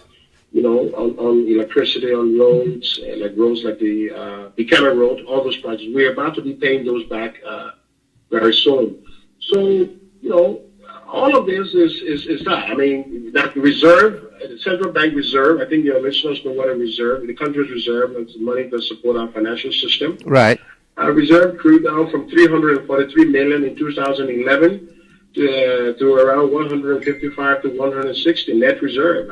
So what that meant was that all we were doing was using reserve to stabilize the exchange rate, which was bound to always be increasing. Exchange rate has moved from 50 in sometime 2004 to move from 50 to 60, from 60 to 70, from 70 to 80, from 80. What that means is that your foreign exchange, your exchange rate was always going up for a long time, even though we're much slower pace than we've seen in the last year or so since the president took office. And the reason why you saw that faster pace recently is because you didn't have the US dollar that you once had. So you had a lot of US dollar in the economy. So it means whenever there's a lot of US dollar, the rate will stabilize over a period of time, even though it will still be going up. We lost a lot of dollar because of the commodity price collapse. Iron ore is now around $80. The forecast shows that it's going to go back to 60. It used to be $180 per dry metric ton. Same thing with rubber. So these basic commodities plunged, and as a result, the country has suffered revenue because of those ever since. So the president inherited a very difficult situation, and when I became minister, I think the president said that, and I have said that before. I think the revenue consolidated account was around $7 million. So pretty much, I think 4 days after I was confronted with an LEC bill of around $8 million, I'm like, come on, how are we going to pay $8 million when we don't even have, So the long and short is that he inherited a broken economy. Right. Fundamentals were weak, undiversified. This is the problem. So this is the great economic problem that we all have been trying to solve. Robert Thorne wrote about that in the 1960s. Growth without development. This problem historically has never been solved. Unfortunately, after the war, we didn't get on the path to solving that. We fixed the budget. We got some money, but we just started spending and not putting money in escrow to look at the rainy day. It is President Weah who is now taking on that challenge now. So what you see happening here? Look, I'm an economist and I'm Minister of Finance. The expectation we had on the fundamentals of the economy was different than the reality we face today. We thought that the foundation that we inherited would have been stronger. When we got in over, the next thing you saw from February, March, April, the exchange rate started to move. I would come home every night and my wife would say, why is the exchange rate moving every day? So right. What is going on? And I'm like, okay, yeah, because it's March and it's like it's moving 1 point. We haven't seen that kind of move. The reason that happened was we've now agreed, even with the International Monetary Fund, was because a large amount of Liberian dollars that used to be at the central bank, around 8 to 9 billion, the previous government began putting that money into the economy as of April. When you look at the data, you see all that money going in. So while you're putting a lot of Liberian dollars out and while US dollar is leaving, the combination of those two is inflationary. So the inflation you saw spiraling out of control is because of that stuff. So it will have to be, and unfortunately we didn't have a monetary policy framework to deal with that. The only policy we had, the only instrument that was available to us and to the government, I wish we had a better framework, was to use reserve money to mop up or to stabilize the rate. So this is what the central bank has always been doing. Right. So you put the US dollar in the economy to buy Liberian dollars out through an auction system, whatever the case is. So, and this was what led the president to give that speech on the 25 million and the 17 million that was used. And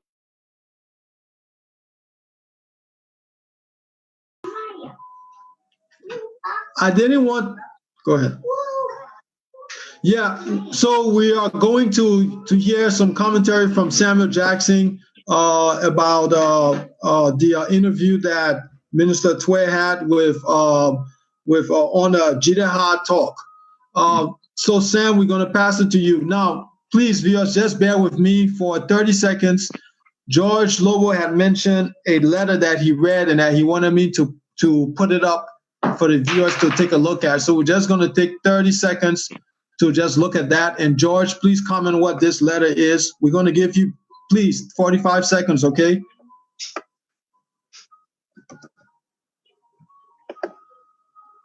Someone just saw it before. It was the stuff they took from the central bank. They took to the port of the officers that went to right there, Sammy. The people that went to the 24 container. Okay, thank you very much. That's all I wanted you to see. So because of that, then you will tell we infuse the money now. That's all. Okay, great. Thank you. Okay, great. Samuel, please respond to Minister Tway first. We want to hear your thoughts on that. No, that's more pressing. Wait, let me respond to George just for like 30 seconds. Okay. I did say that of the monies that came in between 2016 and 2018, 53% of that money was infused on the watch of the Unity Party government and 47% on the part of the new government. So that's clear. It's in the Crow report, it's in the PIT report. But let's move forward, okay? No. I did follow you. That's not what is there. Okay. Because let's send me all on that. And you said something. Let me see.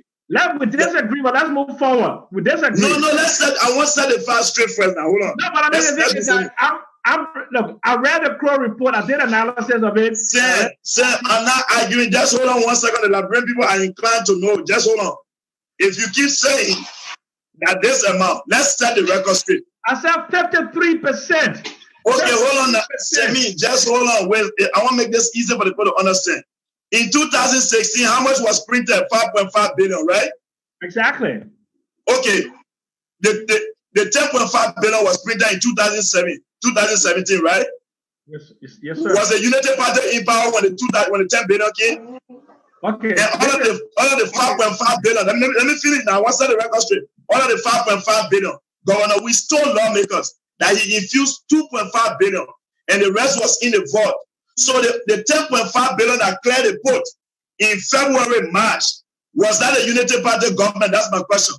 Okay, great. How can that amount to 53%? I will answer you by referring you to the Crow report that 47% was infused by the 47% by the Georgia government. Anyway, go ahead. Okay, thank you. Please, we address that. Samuel Jackson, go ahead. Okay, great. Look, Mr. Twe is just repeating the litany of the economic mismanagement that was inherited by his government. Bottom line, okay? The United Party government did not diversify output. Okay, they did not prepare for the decrease in aggregate demand with the departure of oil. Number three, they requested to print 16 or 18 billion dollars, and it was their intention to infuse that quantum, and they have been criminally charged. 5 members of the central bank from the Ellen Johnson Sirleaf administration, they are right now being prosecuted for the illegal and criminal actions. So it's clear. So I don't get what George Lobo says. Okay. So Minister Twe has a good rhythm. He's very articulate, but articulation of economic problems are not solutions. Number one, Mr. Twe right now cannot tell me what are his plans to increase aggregate demand in terms of jobs creation. Mr. Twe cannot tell me what are his plans to improve governance. Mr. Twe cannot tell me what are his plans, if real plans of the technical economic management team to reduce the inflation rate. Mr. Twe and his government and the CBL, they have not demonstrated that they understand what is going on in terms of the excess liquidity in the banking system. They propose a standard deposit facility, which is a contractionary policy. Okay, so and then they said they will issue those SDFs at 30%. They haven't demonstrated that they have a secondary means of earning 30% to give the people who invest their money in the SDF the principal and the interest back. And then on the other side, they are doing something which is expansionary. They are reducing the reserve ratio. So those two policies, they are policy incoherent, because you cannot, on one hand, have standing deposit facility issue to map up excess liquidity, and then you go and reduce the reserve ratio. So the two policies cancel each other. As a result, they cannot even tell you what since they issue the regulation to get standing deposit facilities. What is the subscription rate? Who has, if there have been subscription to the SDF, you will see liquidity within the central bank. But the fact you see zero liquidity in the central bank and tell me there's been zero subscription to the SDF. And also the SCF, the Standing Credit Facility for Liquidity. So they're doing SDF and SNN. This is SCF, the Standing Credit Facility. It's like the Fed funds in the United States, where people buy Fed funds because you don't want banks to go below the floor of the minimum reserve requirement. Okay? So look, we don't need to make any more excuses. I'd like to see a comprehensive economic development plan, an economic recovery strategy from this present government. the National Economic Dialogue that I was a part of, we came up with some actionable policy recommendations. What has happened in the 4 months since those recommendations were made? Why you can't ask the government, why did we spend over $250,000 and we spent 3 days there of our precious time? What's happened to the recommendations? That's the question I want to know. Why haven't those recommendations been put into effect? What happened there? What happened to design a project implementation unit to put Yeah, be quiet. Yeah, okay, thank you. Alex, I know you wanted to something that I keep hearing repeated. Okay, Alex, maybe you can chime in now. But I will wait. I will hold my comment. I know you said you come to close. We go until 2:30. Or you going somewhere? Go ahead. Okay. So again, look. Let me tell you something. A lot of people may look at Sam Jackson as someone who just talks, but this man knows what he's talking about. One of the things he just mentioned, because he and I was on our debate when they had this economic dialogue. And I was highly critical of it, and I think I said that was a joke, because the government, first of all, they don't even understand what an economic recommendation is, much less to go and implement it. It was another stage for George Weah to come on and parade himself. Look, Liberia has serious problems, and you need serious people to solve them. I've listened to Samuel Tuer. I have scoured the internet everywhere to look for anything this man has ever written, economically or financially. I've gone through his resume, and I see nothing of significance. All right? Nothing that convinces me that this is the guy who should be running our finance ministry or the guy who should be running our economy. All right? And look, this proves that people go to school. A lot of people go to school, they get degrees, and they offer nothing. And they live off of the name of the school or the degree they went to. And that's a serious problem in Liberia. You can't become finance minister. And while I respect Samuel Jackson, like him or hate him, Samuel Jackson can defend his point on any forum where there are his peers, where there's anybody who understands finance. He may not shine every day, okay? But he can go there. Show me one forum where Americana, Gafoya, or this Samuel Tuer has gone to where the other economists, financial analysts, and they have a discussion. These are not serious people, okay? These are political people masquerading as financial managers. And Liberia need to do away with them. They only dare to go behind political party, get the job, the compensation, and then when they're done, they look for the next job with the UN or the African Development Bank. Because all the people who can find real job in banking and finance, guess what? That's where they go. World Bank, IMF, and these organizations, because these organizations, basically, there's no accountability. They are supported by governments, and they are highly political institutions. If you call yourself, if Samuel Tuer thinks he's a financial person, let him go and debate with Samuel Jackson. Let him go and debate with Barnes. There are lots of people. And all the things he said really doesn't make sense. I see his exuberance, but economics and finance is not about exuberance. All right? It's about having a clear understanding of where the country is financially and what do you do to get the country ordered. And Ellie Jensen had the same problem. Ellie Jensen is a very wise person in terms of administration. I would say she's one of the best. Diplomacy. But when it came down to economics and finance, that was not her strong area. And Liberian people quick to masquerade, we don't have any specialization. So Samuel Tuer may be a good spokesman for George Weah. But when it comes to economics and finance, what can you tell me this man has worked, or what has he published, or where have you heard him have a discussion with any real economist or financial people, except for to just make noise? There are plenty of people that can do the job. So we don't need to listen to those kind of people that are talking about mop up, exercise and budget. A finance minister is not even supposed to be talking about budget because it's way beneath your grade. There's a director of budget in the Ministry of Finance. It used to be a separate entity. The finance minister is supposed to be talking about how we can capitalize our banks, how we can make sure these banks are accountable, make sure that Liberians are running it, make sure that they have enough reserve and they issuing credit, make sure that our trade deficit comes down, make sure we can build industry. You look at the Liberian state enterprises, which will include National Housing and Savings Bank, which will Agriculture Bank.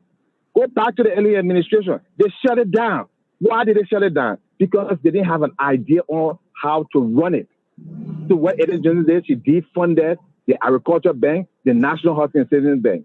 How are you going to have a country that comes out of war, that people need houses? You talk about agriculture. The bank that's supposed to finance agriculture in Liberia is shut down for 12 years. What makes sense? It doesn't make any financial sense. So when we be talking about this exchange rate and printing money, that's not even the crop of the problem. Okay? Liberia has fundamental problem. Look at our university business school, where you're supposed to have people like George Lobo and young people going there and Samuel Jackson to lecture on young people. You don't even have that in existence. American should be able to go there and be able to help our young people understand management, accounting, and all these things so that they tomorrow can be able to help manage the economy. But the same two of them, they're all politicians. And that's the biggest problem in Liberia is every person thinks that the only way to success is to join a political party and go up. And I go the same thing with Alexander Cummings. Yes, a man who works at Coca-Cola. Granted, you may be successful. Go to Liberia, start a company, start an industry. Get Coca-Cola to open a subsidiary in Liberia where you can hire, train, and educate Liberians. Go and take over one of the banks. But you're sitting there, the first thing you want to do, you want to start another political party as if we don't have enough politicians, worthless politicians running around already. So the reason why these guys shine in closing, the reason why you never hear American or Alexander Cummings or anybody come on any show where there are people with senses and people who can read and understand financial, because the fact is, they're not competent in those areas, and they want to run the country. It's just as like Josh Weah. You want a job that you're not capable of, so you want to use tribal means. You want to use people against each other. You want to find every means for you to be president to enjoy when you're not capable of managing the economy. Nobody should be a president of any country that does not understand basic economics, which is provide jobs for your people, manage a limited resource, and grow your economy. If you can't even tell us those three things, then why are we even talking about printing the money? Even if we didn't print money, we still have a problem. We don't have industry, we don't have jobs, we have two currencies. I asked Ellis Johnson Sirleaf, why do we have two currencies? Liberia is like the only country in the world. And the reason to that is Americone and Gafuan does not even understand how how currency works, much less to not de-dollarize the economy. So they're there for 12 years. They travel all around the world, take photos of all these people that their country are good, and they come home and boast. Let them come on the show. I can tell you they can't hold up to one policy, economic policy or science, and that's why they will stay in the political play. They'll go on Gilman show. They will go on all these other people who don't know finance and economics, and I don't blame them. But and Costa show. But you can't come and talk to your peers. You can't come and defend your policies, your economic policy, or your record. It's a disgrace to Liberian education. Thank you very much. And thanks. I always want to appreciate you guys who come. We may not always agree, but anybody who can defend themselves in my book, they're an educated person. And somebody who can, they're useless. Thank you very much, Alex. We're going to be going into the closing side, but something that I want to mention to all the viewers, because I want to leave with a few things that's very clear that we all agree with the panelists and the host. Number one is that in Liberia, there's a lack of management for implementation of some of the monetary policies. Because of course we talk about their economics, so the economic policies, political side, and all those things. There's a lack, but this is not the space for it.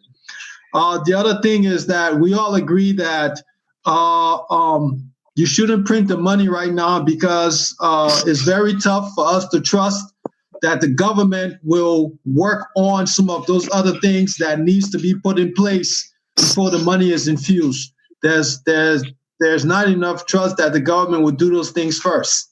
And then the other one is that, lastly, is there's a lack of current follow-up from what took place at the Economic Forum.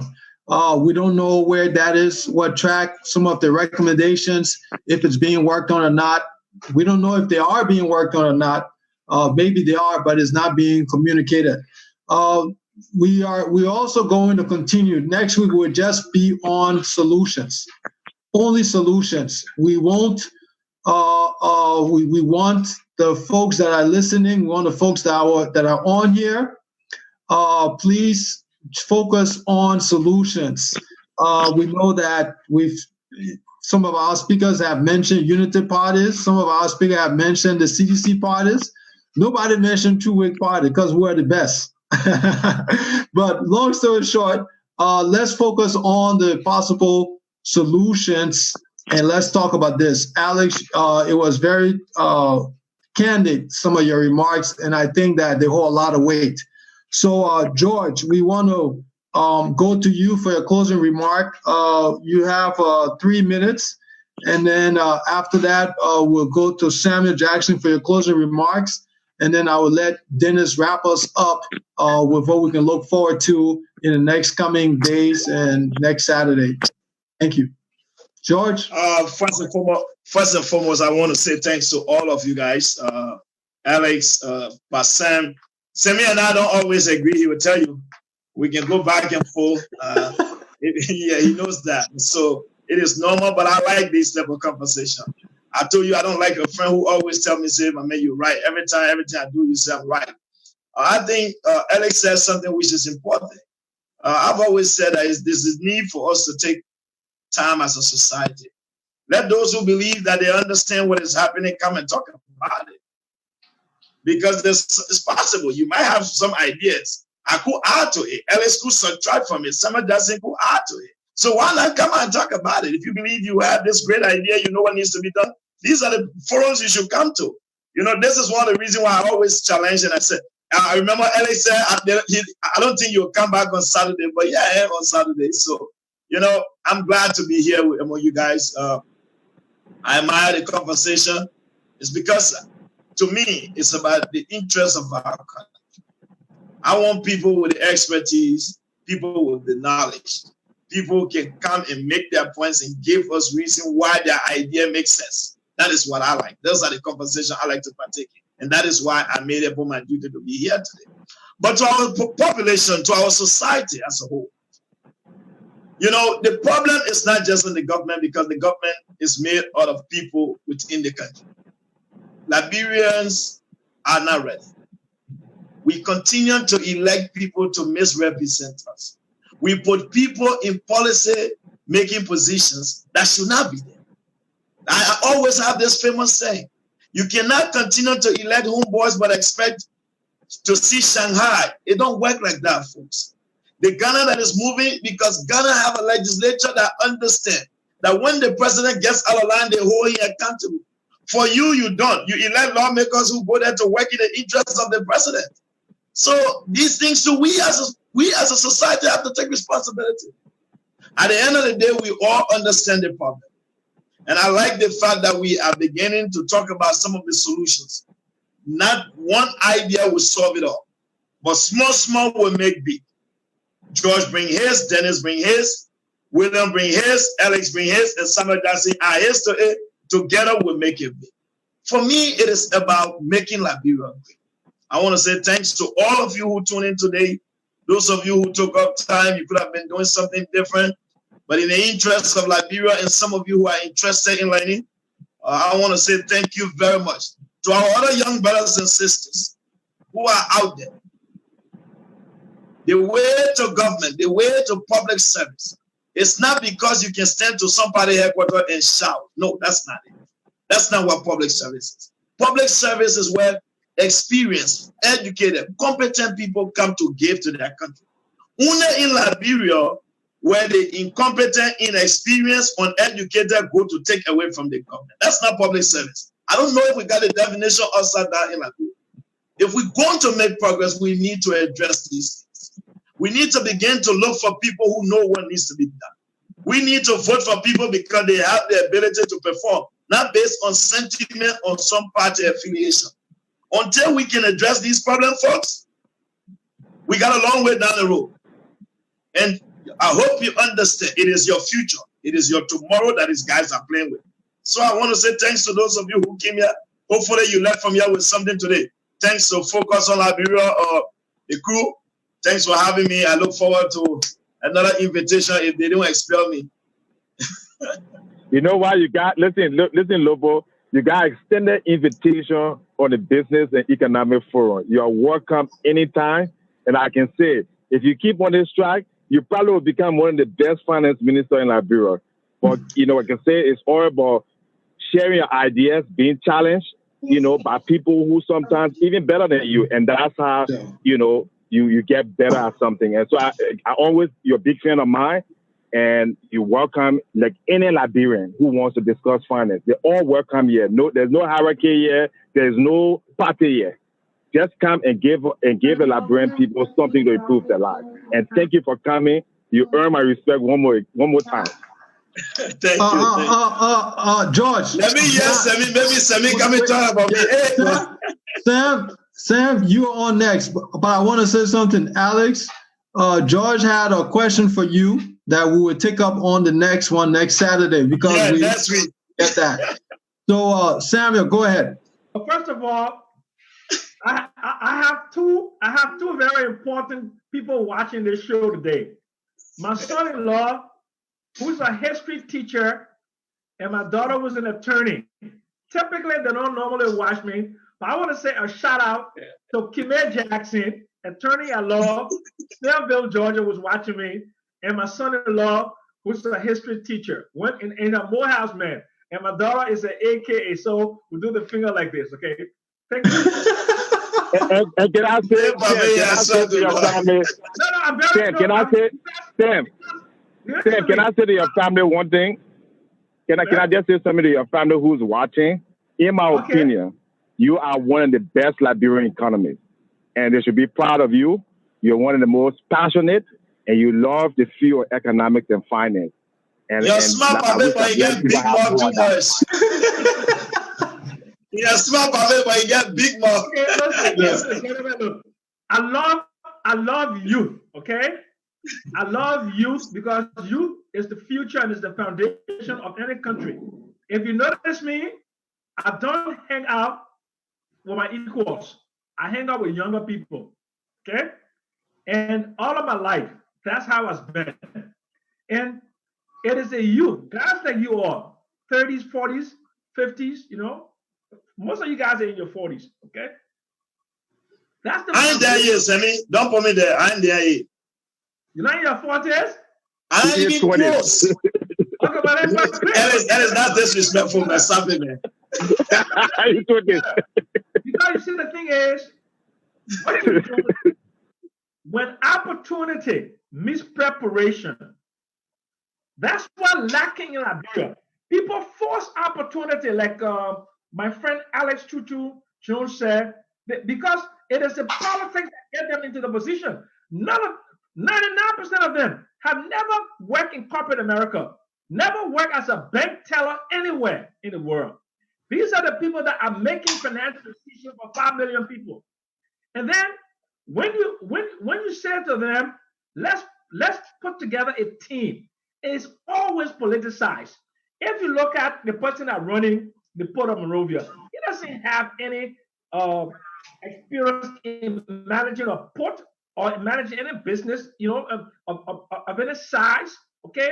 When you look at people who are running things in the country, you look at people that would not even get a middle management job anywhere on the planet. But because of politics, they get in position. I'm not averse to politics, but it's all hands on deck.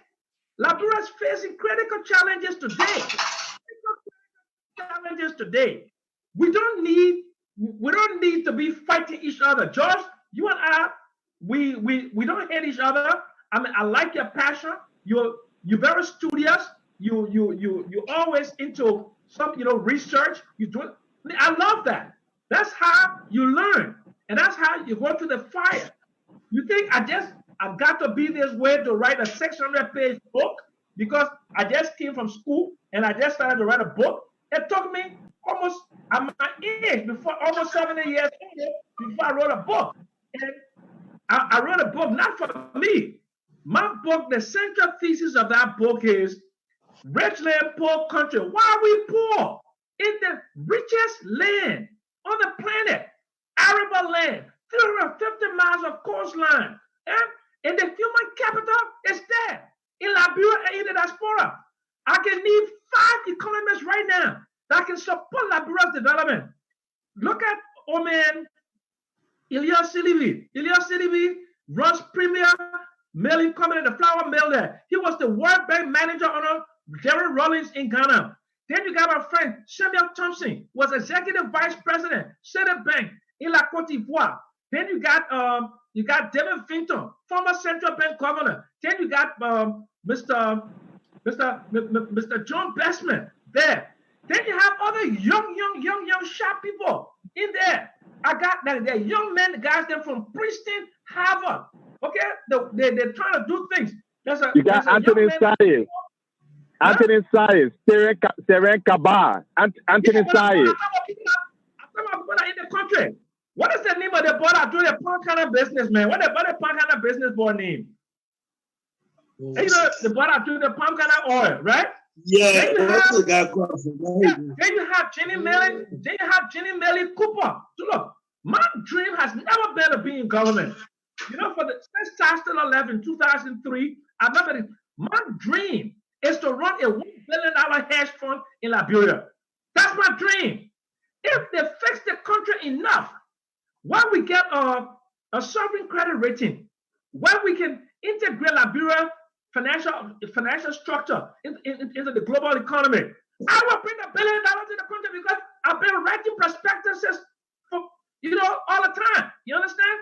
So I didn't just get up today and I went through ups and downs. Okay, I had a rough life, but I picked myself back up today, and where people respect me. Okay, and and there's been a degree of consistency in my life for nearly 30 years of consistency supporting Liberia's economic development.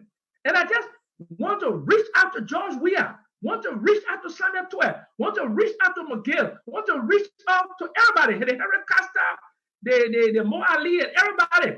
We need to fix this. So I'm holding all of y'all responsible for Monday. The George Weah, the Samuel Twe, the McGill, the Henry Costa, all the COP people, and even Rufus Newberg. Anything happened to my people, if anybody dies on Monday, you will be held responsible. And I'll be like a guy who will put you in a chokehold for you to pay for that. Thank you very much. Thank you very much. Thank you very much, Sam. Now, I want to say this. It seems to be working when I hold up the Charles Taylor one like this. It seems everybody knows me 1 minute. Dennis.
Thank you much, Dennis. And we have our disclaimer before we leave, because we're in a great place, the United States of America, where you make certain claims, the SEC will come and get you.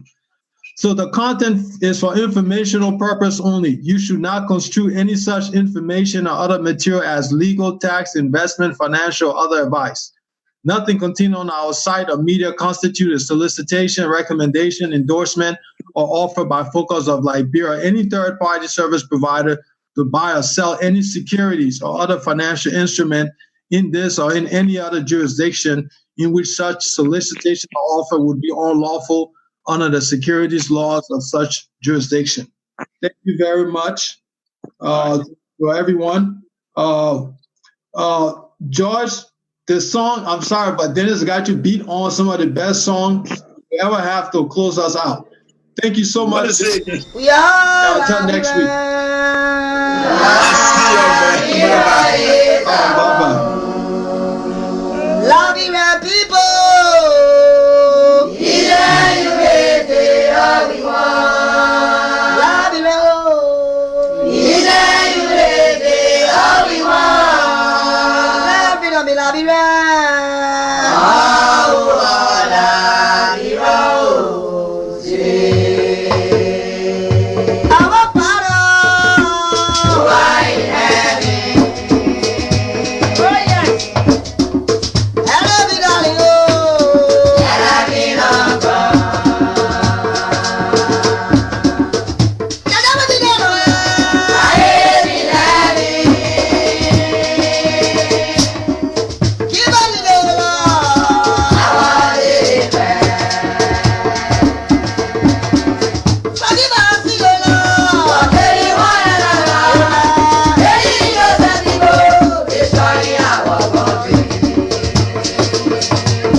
DJ House of Pain.